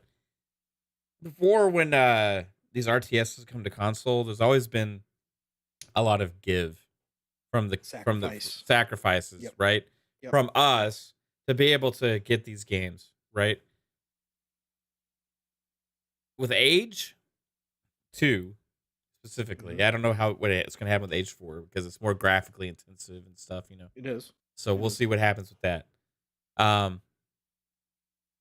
The battles and the amount of stuff we've had between our 4-player versus 4-player AI matches has astounded me that is possible on an RTS on a fucking console. Right. I remember when everybody was like amazed that Flight Simulator was as amazing as it is on console. On, you know, wow, they got that to run on a console, you know. I'm equally amazed at what Age 2 is doing, and I know it's like a definitive edition of an old ass game. The graphics aren't through the roof, whatever, but RTS games aren't about that. Like Company Heroes 3, I was watching the announcement trailer, and when I was watching it, and I was like, wow, this looks amazing. And the whole chat was like, oh, this looks like shit. You know what I mean? Because like, because RTS games aren't gonna like ever be like, whoa, my God, this is the most amazing thing ever, because they have to make sacrifices, obviously, for as much stuff as going on. And you're talking about a full scale battle with like hundreds of soldiers and tanks and units and all these things, right? And Age 2, even though it's like it's still a definitive edition, it has like good graphics, I think, for an RTS. The amount of stuff you can have without feeling limited either by the controls too much. What a fucking job they did, man. Like, it said, for me, honestly, like, I had some gold standards back on the 360 era for RTS on console, but what they did with Age 2 set the new bar for me for RTS on console, right? What is possible. Like, because it's a deep game. There's a lot going on. It's one of the deepest out there, yes. Yeah. So it's like a Total War. They made it accessible without sacrificing on a lot of what's there. And I've seen people talking about how they're beating PC players and stuff. You know what I mean? Like, that's a great start for me, just personally, because it gives me hope for the future, right? And for me, that's the biggest, most important thing that's happened this year with the games, right? The Shadow Drop for Hi-Fi Rush is awesome and stuff like that. But seeing the success story, for me, that Age 2 Definitive Edition is on consoles means for me personally the most. So that's my most impactful thing so far this year. Right. You play it, but it could be Hogwarts when I play that. Yeah. Right? Yeah. So, you know, I could be mind blown like everybody is, and I just got to play it to get to that point. You know?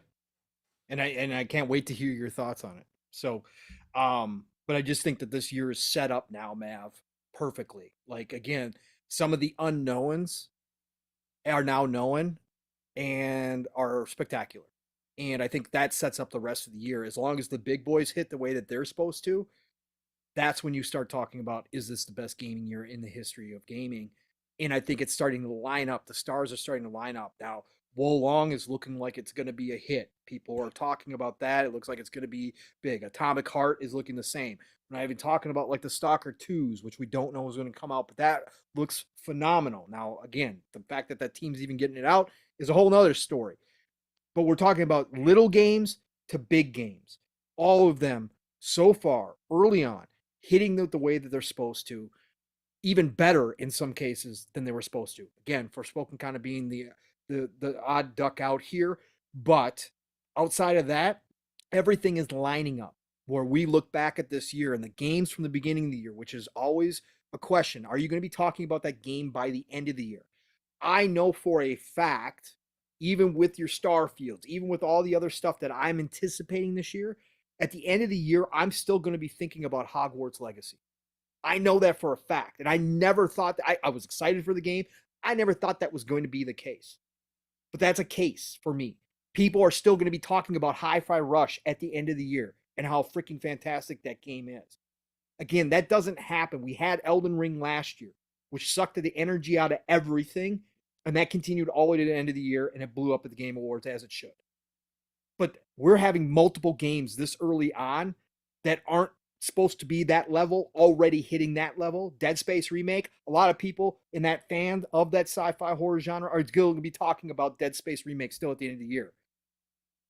This is going to be a special year, folks. This is why Mav and I and everybody else throughout the Fun Speculation family, Steel, everybody out there that we've been trying to tell people. This is why I finally believe we're starting to see why I've said it's a golden age of gaming. That 2023, we thought end of last year could be the start. This is the start. And as long as we don't wind up with anything crazy happening out there in the world, cross your fingers, knock on wood, this should continue now. Now everybody's got a handle on their situation. We got all these games that have been dammed up for a long time that are now launching, and this should just continue through the generation. This generation is now starting here now. And again, Nintendo's doing their own thing, so whatever, they're just going to do their thing. But they're still going to drop great games for their fans. But my system just muted. Okay, yeah, I was like, yeah, my great setup. It just decided to do that on its own. But no, this is why I say this is the golden age of gaming. Because from here on out, for the rest of this generation, this is what I'm expecting. Because I think that we've got so much in the works. This is gonna be a special time. But 2023 is the year. What's besides Starfield, obviously? What's your most anticipated game for the rest of the year? Diablo 4. Yeah, probably the same for me, actually. Yeah, I gotta like exclude both of those. That was stupid of me. I'm sorry. Yeah, besides Starfield and Diablo 4, because that was too easy. Ooh, boy. But I feel like the rest of the pile is like more like. I mean, Age 4. Yeah. Yeah. Age 4. No. Outside of that, Stalker 2. I mean, honestly, because I gotta see Stalker. And again, I want to see what this team has done and how they finish this up again. I will probably never know sacrifices made, or if they had to cut stuff, or if they had to really rush to polish. I mean, again, whatever the case is, I don't care. But Stalker 2 to me just looks phenomenal from start to end. And I want to see what that team's done with that game. So I got to say that's up there as well. I'm sure I'm probably missing one or two other ones in there. Of course, Forza Motorsport. I want to see obviously what this new Forza tech is doing. And that could blow my mind. And of course, I'm excited for Redfall and that kind of stuff as well. But yeah, I'd probably say Stalker 2 is up there for sure. It's got to be. I'm super excited for that game. Yeah. Yeah, I think it'll be really good. Yeah. When do you think we get it? Like holiday? Second half. Yeah.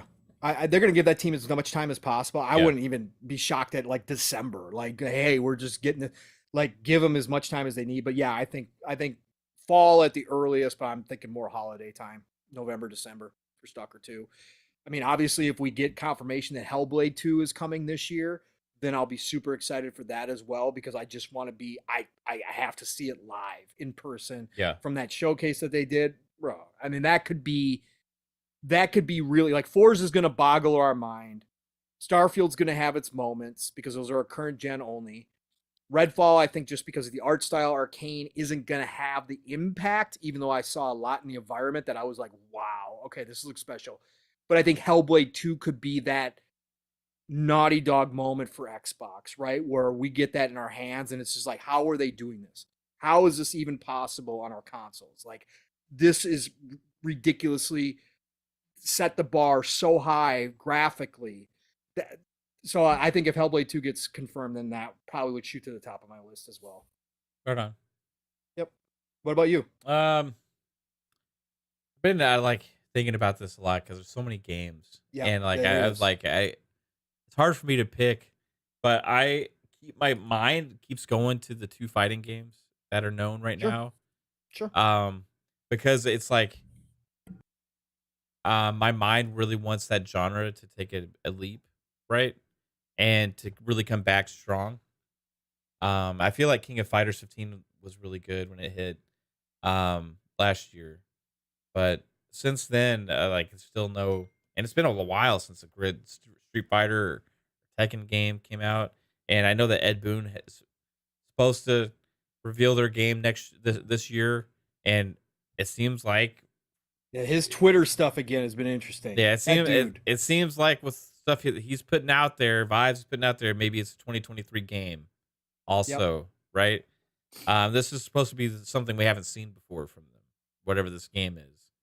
So that has me really intrigued, but I can't get ultra excited until I know what it is, right? But knowing we're supposed to get that announcement this year has me really excited. But the fighting games, Forza Motorsport, probably would be next, right around those same level there for me. Maybe even more, to be honest.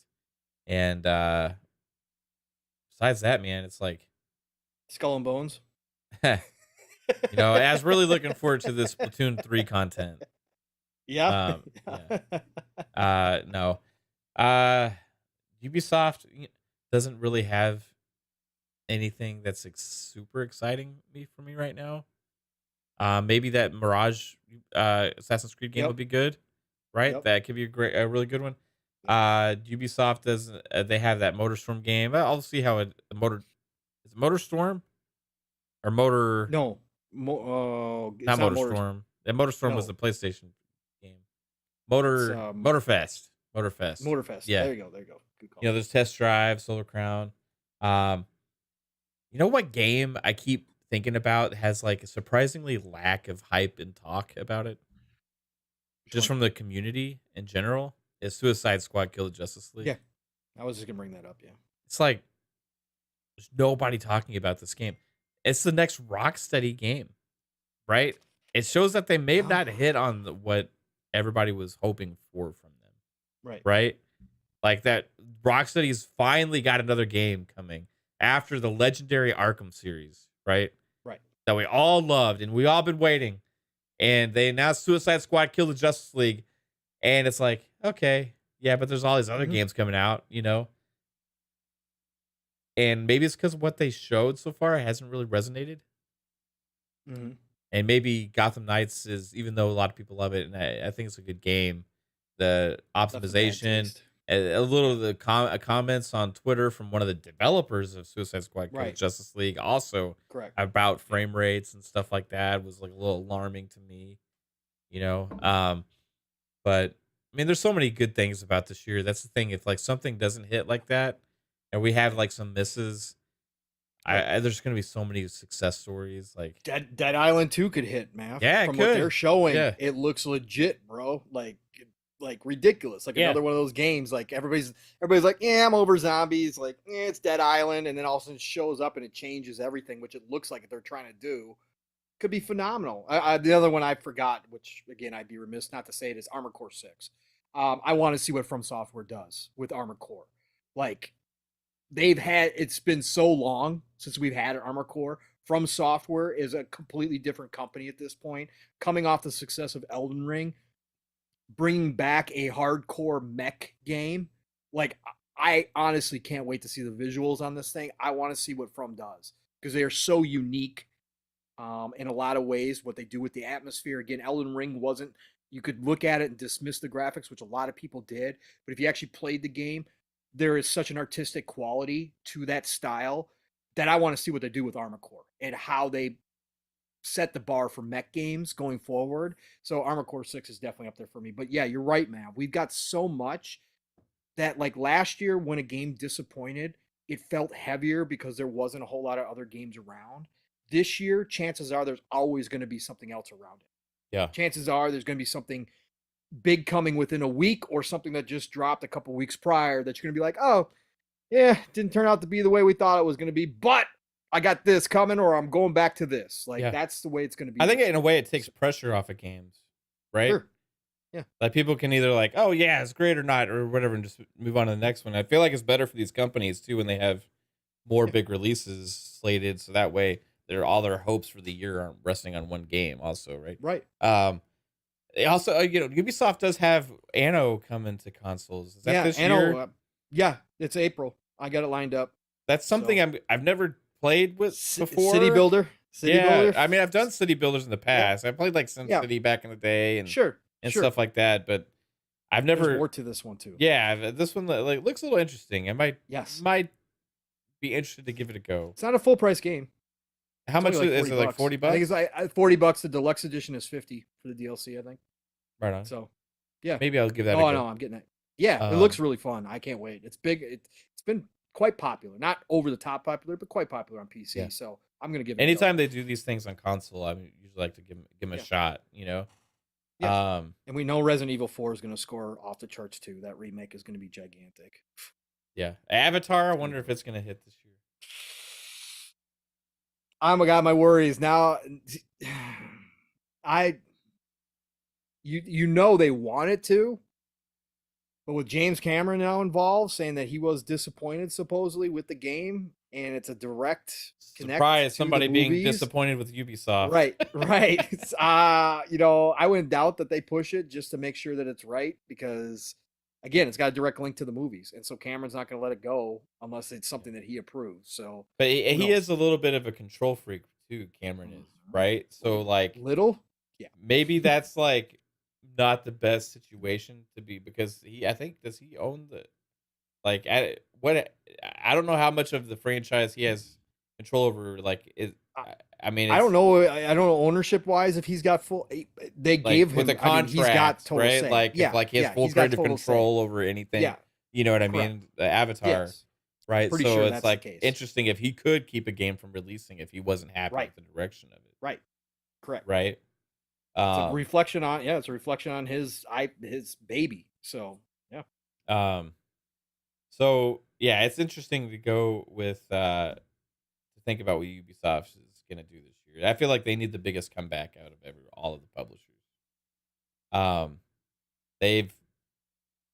They're down bad right now. So we'll see. Maybe this Ubisoft Plus thing will happen soon, and that'll help bounce back up, and then they'll have a couple of good games come out. Yeah, man, it's gonna be it's gonna be a fun year. No dead time, that's for sure. Nope. We all knew that this first quarter was gonna be packed, but we didn't know the games were gonna be good. This good, yes. Yeah. And a surprise like Hi-Fi Rush's ads. I mean, that's again out of the blue. Yep. No, exactly. Are you still on the March train for Starfield? Yep. Of course. Did you see Skullsy's video? Yep. I posted in the DMs. I watched it instantaneously. Yeah.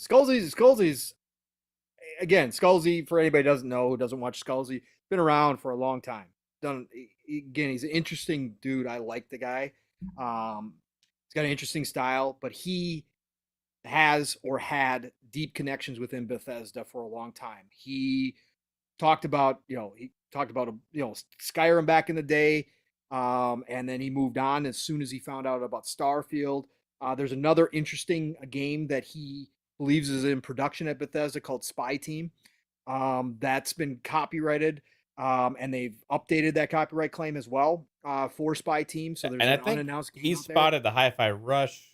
The Hi-Fi Rush. He did a video last year. I didn't even know. I don't watch all of his videos or his lives, but he talked about Hi-Fi Rush last year. He spotted that name trademark.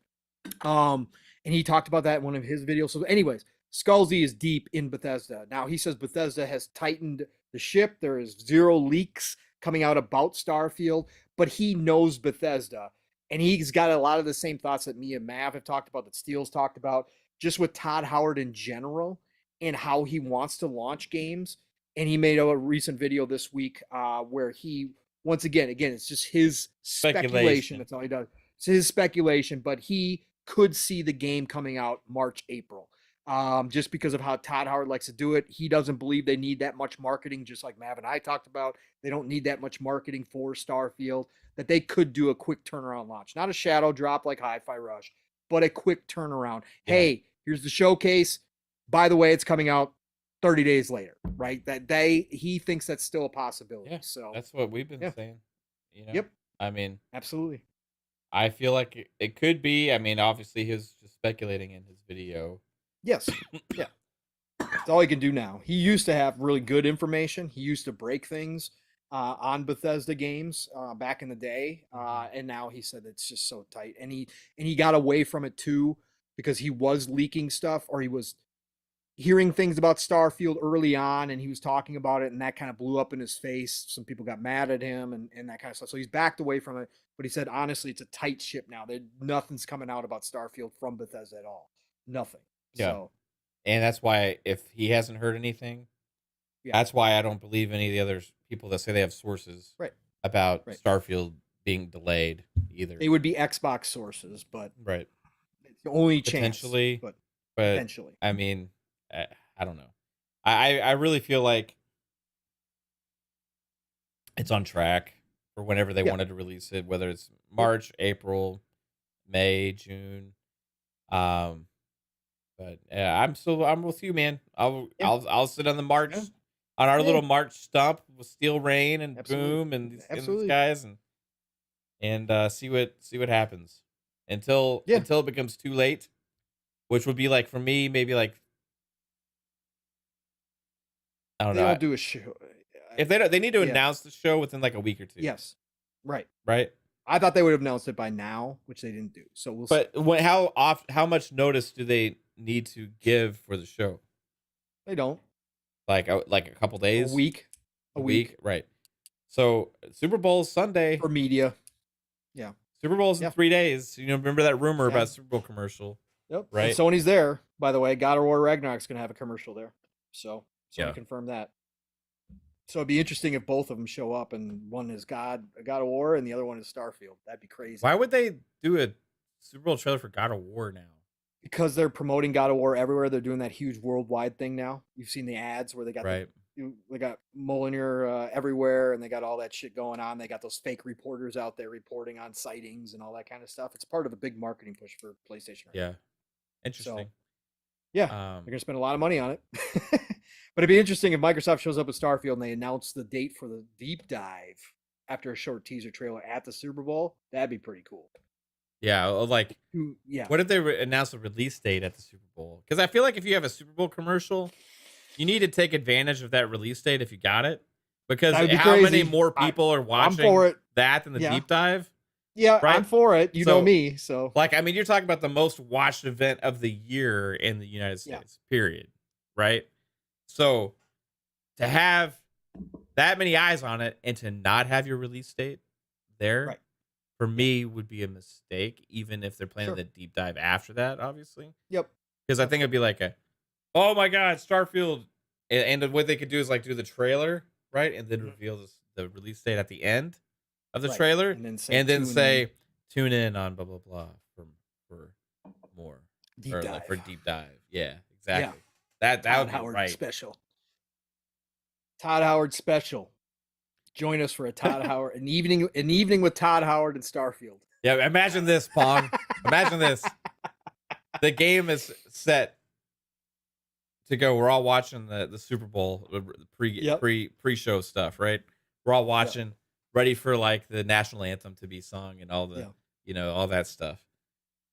Todd Howard walks onto the field and stands at the Super Bowl line. Stands at the 50-yard line. Yep. And the announcer says, and now to tell us about his new masterpiece, God Howard.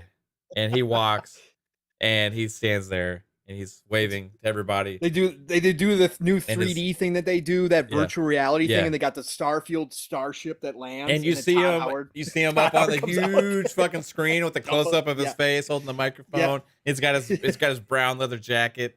You know, he's like, hey, everybody, I'm Todd. I'm here to tell you about our new game, Starfield.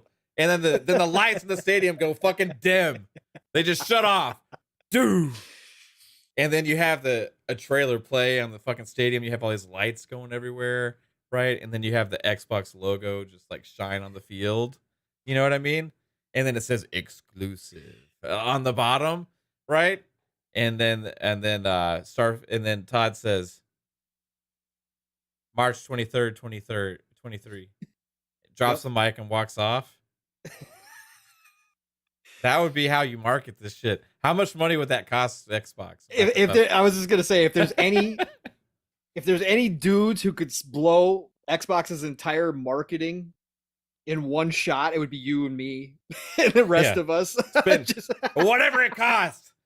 If you make this happen, it'll be the talk everywhere. Everybody will be interested in Starfield because it interrupted the fucking Super Bowl. Come on. It would be crazy. Yeah. It would be crazy. And then now to sing the national anthem, Todd Howard again.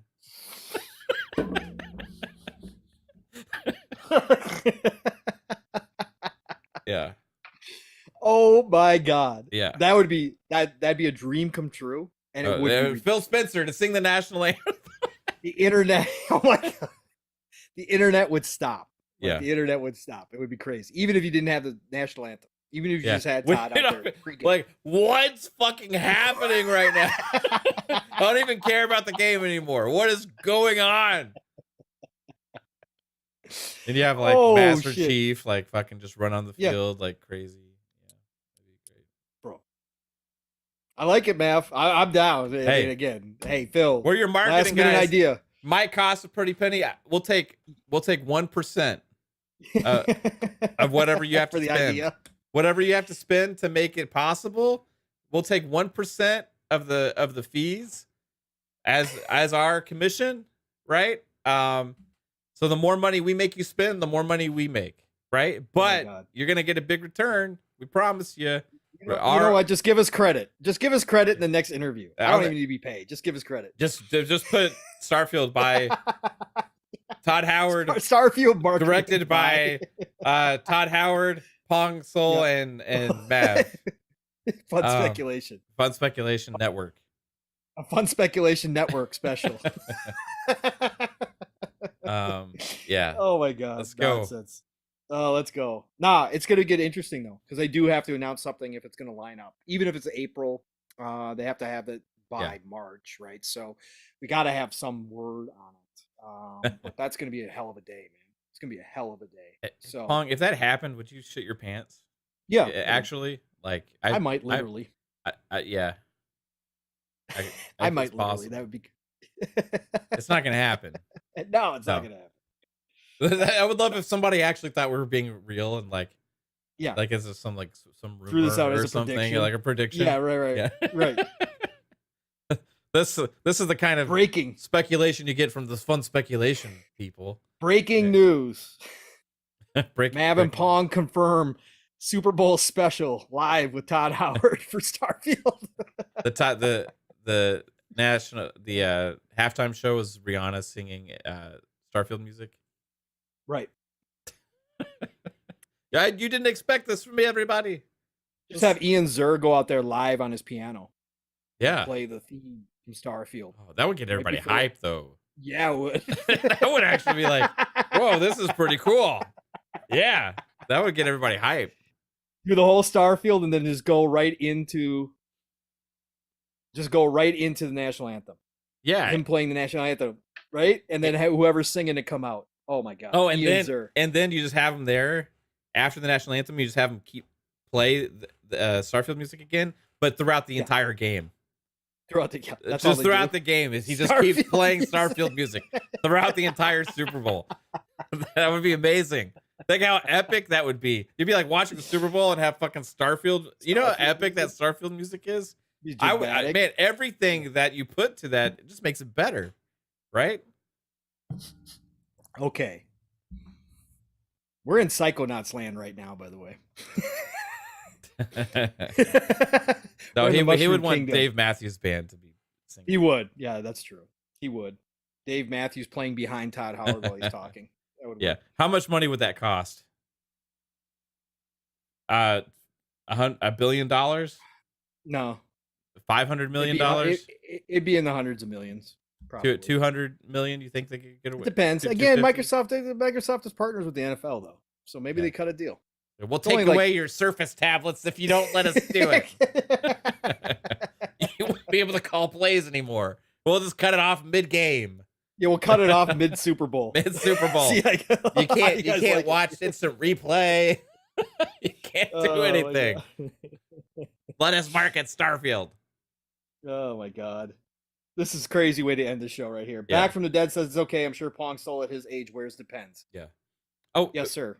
By the way, did you hear my prediction that within 2 months, Starfield will have 2 to 3 times as many players as God of War Ragnarok did? I did. I think I heard you. No, maybe I didn't. I know you were leaning that way. I was on FSP. We talked about how long? 2 months? Yeah, hear me out. 2 to 3 months. 2 to 3 months. It'll be twice as many. So you're saying 2 to 3 months and they'll hit 20 million players, not bought, but 20 million. 20 million players. 2 to 3 times as many people will play Starfield than have played God of War Ragnarok. Yeah, I mean, I don't think that's outrageous. How many think you're gonna sell on Steam?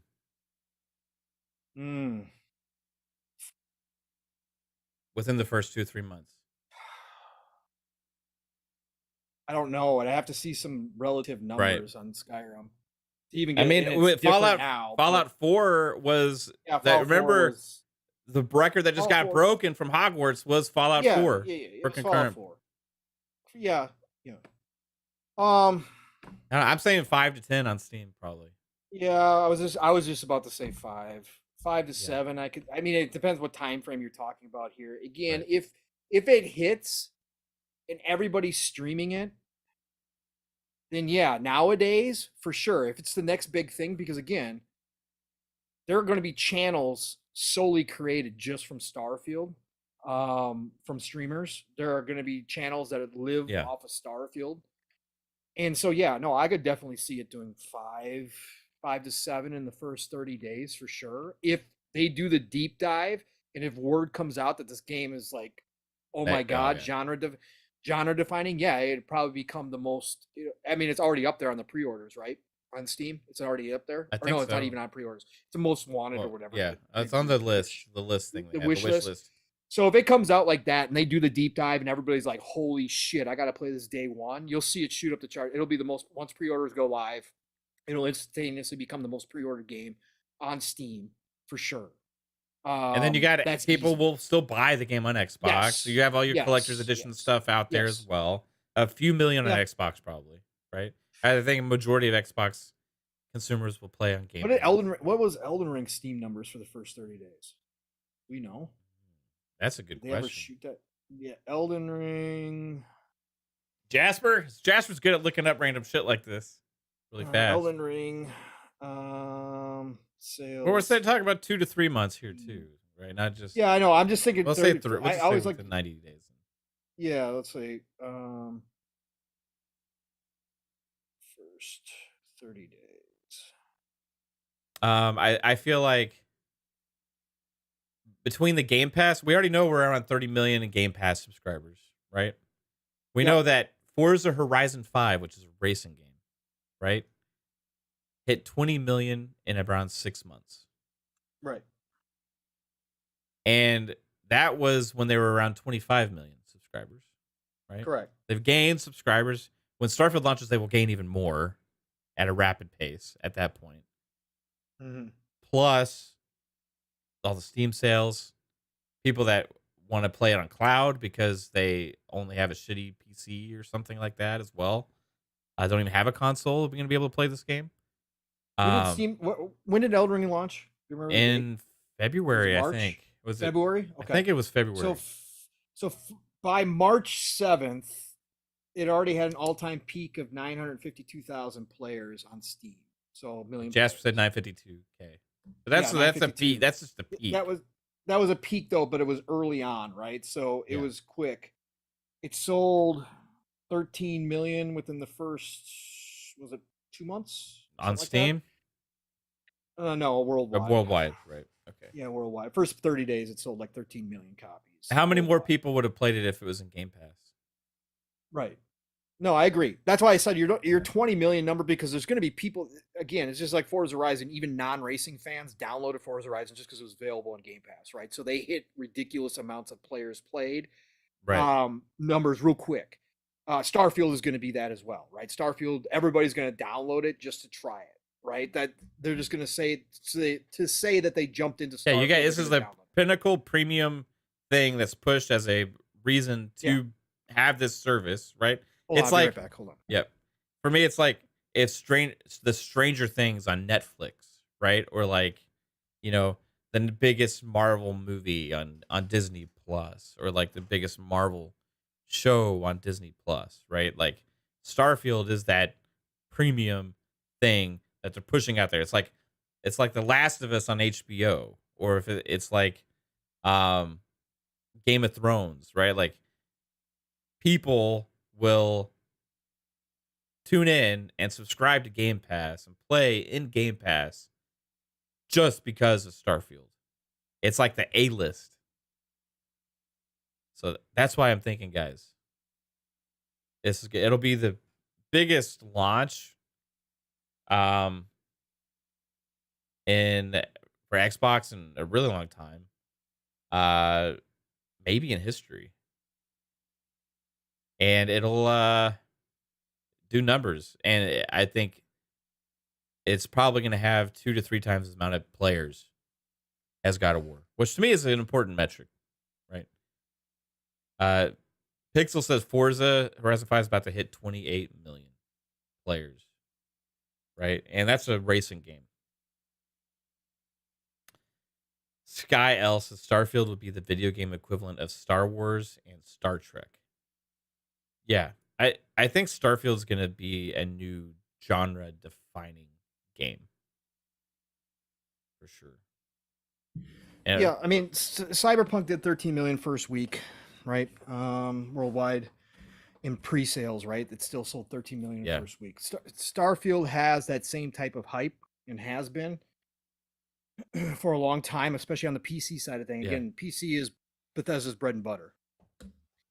I think with the whole subscription service thing, it adds a whole another element to a big release like this. Like, I don't disagree with your 20 million within the first, 2 months. Interesting, man.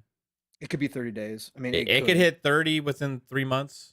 I think 20 within 2 months. It could hit 30 within 3 months. It could hit. It could hit 40 million players next year, in a year.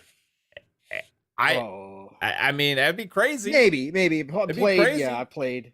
Sales, I'm not talking about sales. Yeah. Sales, you're saying like less than sales. You're saying I'm saying like Skyrim. It took 10 years to sell 40 million. A rough there, 8 to 10 years to sell 40 million for Skyrim. Right. I think almost like everybody that's subscribed to Game Pass will try Starfield. Yeah, there's the people that actually use their service will probably download and try Starfield, right? Mm-hmm. Like I was when you were stepped away, I was equating it to like a Stranger Things on Netflix, or like a Last of Us, or like a Game of Thrones on HBO, or like a Marvel thing or a Star Wars thing on Disney Plus. Like when it's a big tentpole thing. Like this is gonna be a mecca thing. The water cooler talking game. Like when people talk about games at work, it's like, oh, you gotta see Starfield. You gotta go to 1,000 fucking planets, bro. You won't believe what I found. Did you see the Super Bowl? Todd Howard was on the field. Yeah. No, it definitely could be the water cooler moment. I mean, they want to make it that. Todd talked about it in his interview with Lex Friedman, right? That this is the first time he's had to be a system seller. Phil came out and said they were finding ways to make Starfield the most played Bethesda title of all time, even though they're not launching on obviously PlayStation.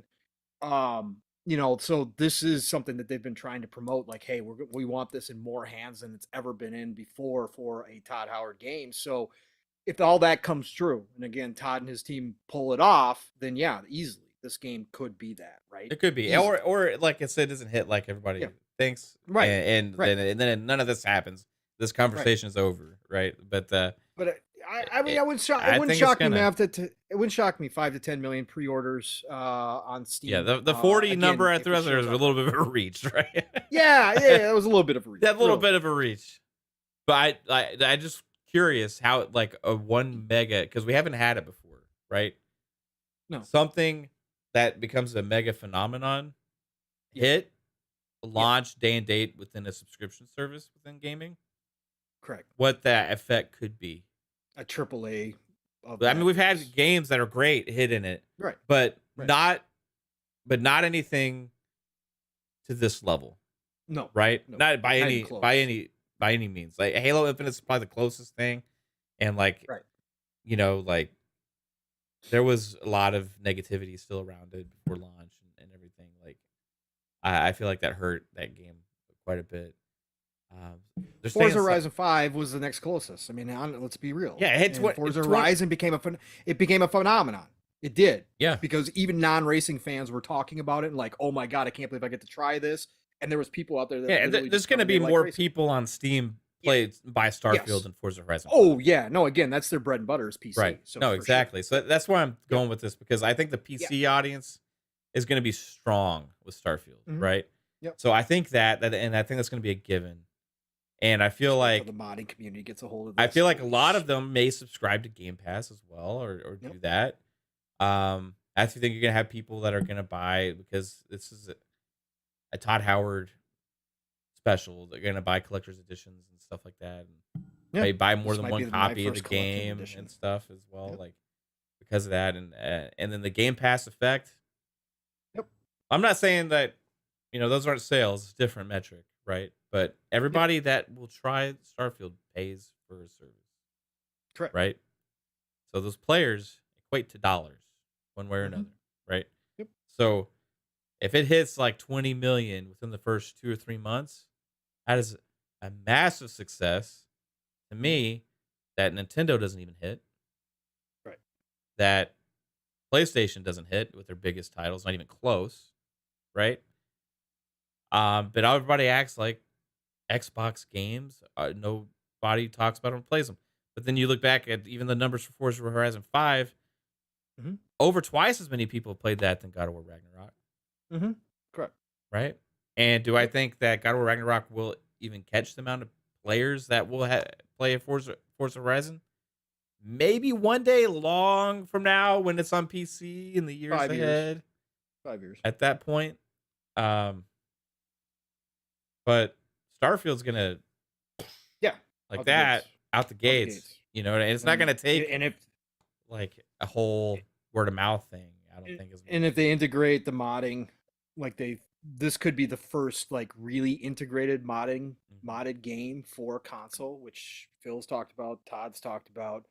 If they get those mods PC integrated, for sure, they're going to be right. That's what I'm saying. But the first time that when the modders get their hands on it, and Star Trek shows up in here, and Star Wars shows up in this game, again, the lifespan of Bethesda titles is ridiculous because of that. And now with a Starfield being as big and as much hype and much talk about, if it is that game, if it is that genre-defining game again, and it's considered a GOAT amongst sci-fi games, and all of a sudden the modding community starts throwing in Star Trek, Star Wars, you name it, that's going to be huge. People are going to jump into it just to download those mods if they make it easy on console. On top of it, they're going to download those mods just to play around in it and just play Star Wars and just to do all that shit. It's going to be crazy. The consumer I've been trying to think about is because this will be playable in cloud. Yeah. Is the consumer that doesn't have a good PC, that doesn't have a console, are still going to be able to play this game if they really want to. And this kind of game, you could probably be okay because it's a slow-paced thing. Mm-hmm. You know what I mean? Yep. Like, I feel like there's a whole audience out there that could be attained from this. So anyway, we'll see. You could go on planets and just build off of a cloud. I mean, it would be easy. Like, that kind of shit you can get done. Maybe not the heavy battle stuff. We'll see, depending on your cloud experience. But for the most part, you could just go exploring on your phone. I mean, it'd be easy to do. Yeah, 100%. Crazy, bro. I can't wait. Insane. God damn it, I want the game to come out. We always wind up talking about Starfield. I just asked you about the release date, and then I know. I just can't wait for it, man. I just can't wait. My God, somehow we turned this into a 3.5 hour show, man. Somehow, some way. It's fun catching up with you, Pong. I know it's been this week. We have barely talked at all in DMs, so at all. I haven't been active on Twitter very much either. It's like no, neither have I. Which is good because there's supposedly limitations coming. So weird. Yay. That's gonna be fun. Anyways, let's get everybody out of here, Mav. Great show. Big topics tonight. Again, I hope you all enjoyed it. Again, you're just hearing two gamers sit back and talk BS, and you guys are a part of it as well. So thank you all for being here and joining Mav and myself for another episode of PM in the PM. Pong and Mav in the PM on every Thursday night. So let's get Mav going here. Mav, what do you got for the rest of the week? You just talked about it a little bit earlier. Xbox Ultimate tomorrow night, special guest. And what else you got for the rest of the weekend here, brother? Yeah, Lord Addict himself will be here tomorrow night on Xbox Ultimate Podcast at 10 p.m. Eastern Time. So make sure you tune in tomorrow night at 10 p.m. Eastern Time. It's going to be fun having a Lord here. We're going to be talking more about some of the stuff we talked about today, and hopefully we have some more news tomorrow, so we'll see what happens. Then, Mondays, Fun Speculation Podcast, FSP, 10 p.m. Eastern Time on Mondays.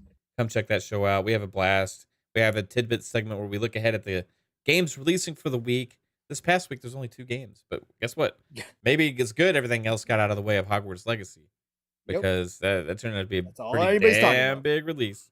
And then also Thursdays, every Thursday, 7 p.m. if I make it on time, Eastern Time, PM in the PM with the best host on Fun Speculation Network, Pong Soul. Appreciate you, bro, for always being here and doing this. And game streams, I'm playing it on maybe after tomorrow night's show, playing some Hogwarts Legacy, streaming that. So if not tomorrow night, if for some reason I just pass out and crash or can't do it, this weekend I'll be definitely playing some Hogwarts Legacy. So be here, tune in for that. Pong Soul, what you got going on, bro? Yeah, bro. I can't wait to see your initial reactions on Hogwarts, man. Yeah. See if it hits the same way it's done for a lot of. Yeah. It's gonna be interesting. Yeah, great show, Matt. Thank you again, brother, for doing everything behind the scenes and getting the show up and running, even when you have to slide in here late. You still get it up and going very fast. So appreciate you, brother. Another great show. And again, catching up with you is just such a great time, man. So love being here every Thursday, no matter how much we're talking behind the scenes or not talking. But you guys, you know the drill. Pong Soul on Xbox, Pong Soul on Twitter. Follow me, I'll follow you back. Again, not as active on Twitter as I have been. Again, it's just real life, but I am there. I am retweeting a lot of stuff and trying to get little comments in here and there. Otherwise, tomorrow night, you will find me on Xbox Ultimate. Whenever I slide in, we'll see how work goes tomorrow. But hopefully I'll be on time, especially with Lord Addict showing up. Great to podcast with him. It's been a long time since I podcast with him. He was in the shop early last year, I want to say. So it's been a while. But it'll be great catching up with him. We'll have a great time tomorrow night. So Xbox Ultimate right here tomorrow night, as Mav said. And then, of course, Saturday mornings, it's Living Split Screen with my brother from another steel, Rain. 3+ hours of nothing but energy, big talk, big opinions, big topics, community stuff included. And I'm sure this week we are going to have some community stuff. We're going to have some journalist talk. So buckle up, be ready Saturday morning, 10 a.m. Eastern, 9 o'clock Central Time, Living Split Screen, all one word. You know the drill there. Be on the lookout for my usual video. I'm trying to get back to morning stuff. I've been doing it late night before Xbox Ultimate, but I'm going to try to get back to morning announcements. But Saturday morning, please set your alarms, 3 p.m. UK time. We will get your weekend started the right way for sure on Living Split Screen. And then, of course, Saturday night, it is the Shop Podcast. PTK Blam is the host. Fuzzy Belvedere and myself, we just show up to add to whatever we can. But PTK is a master over there. So it's always a fun time on the Shop Podcast. He has not announced a guest as of yet, but we normally do have one. But we'll see this week. You know, Saturday night, you got whatever you're doing. Don't matter. Sitting around gaming. Just have us on in the background with nice, chill show. We have great conversations. The Shop Podcast, 8 p.m. Eastern, 7 o'clock Central Time. Again, PTK Blam's channel. And then next week it starts all over again. Xbox Factor Podcast, Double Barrel Gaming, Mr. Boomstick, 5 days a week. But Tuesday is All Good Things Green on the Xbox Factor Podcast, 12 p.m. Eastern, 11 o'clock Central Time. Be there or be square. And then, of course, right back here, as Mav said, Thursday nights, where we get things started for myself and for Mav. PM in the PM, Pong and Mav in the PM. Catch up time. Be here, 7 p.m. Eastern, 6 o'clock Central Time. It's the golden age of gaming, people. This year, if you didn't believe me for the past 2 years, this year is going to prove it. Okay? I kid you not. And we're already off. It already has. A phenomenal start. Yeah, I know. We all agree, but everybody else out there. So, have a great Friday. Get your weekend started right. Have a great weekend. Play what you love. Love what you play. And I'll talk to you all real soon. Tomorrow night, Xbox Ultimate, be there. Mav, get us out of here. Let's go. Peace out. Bye, everybody.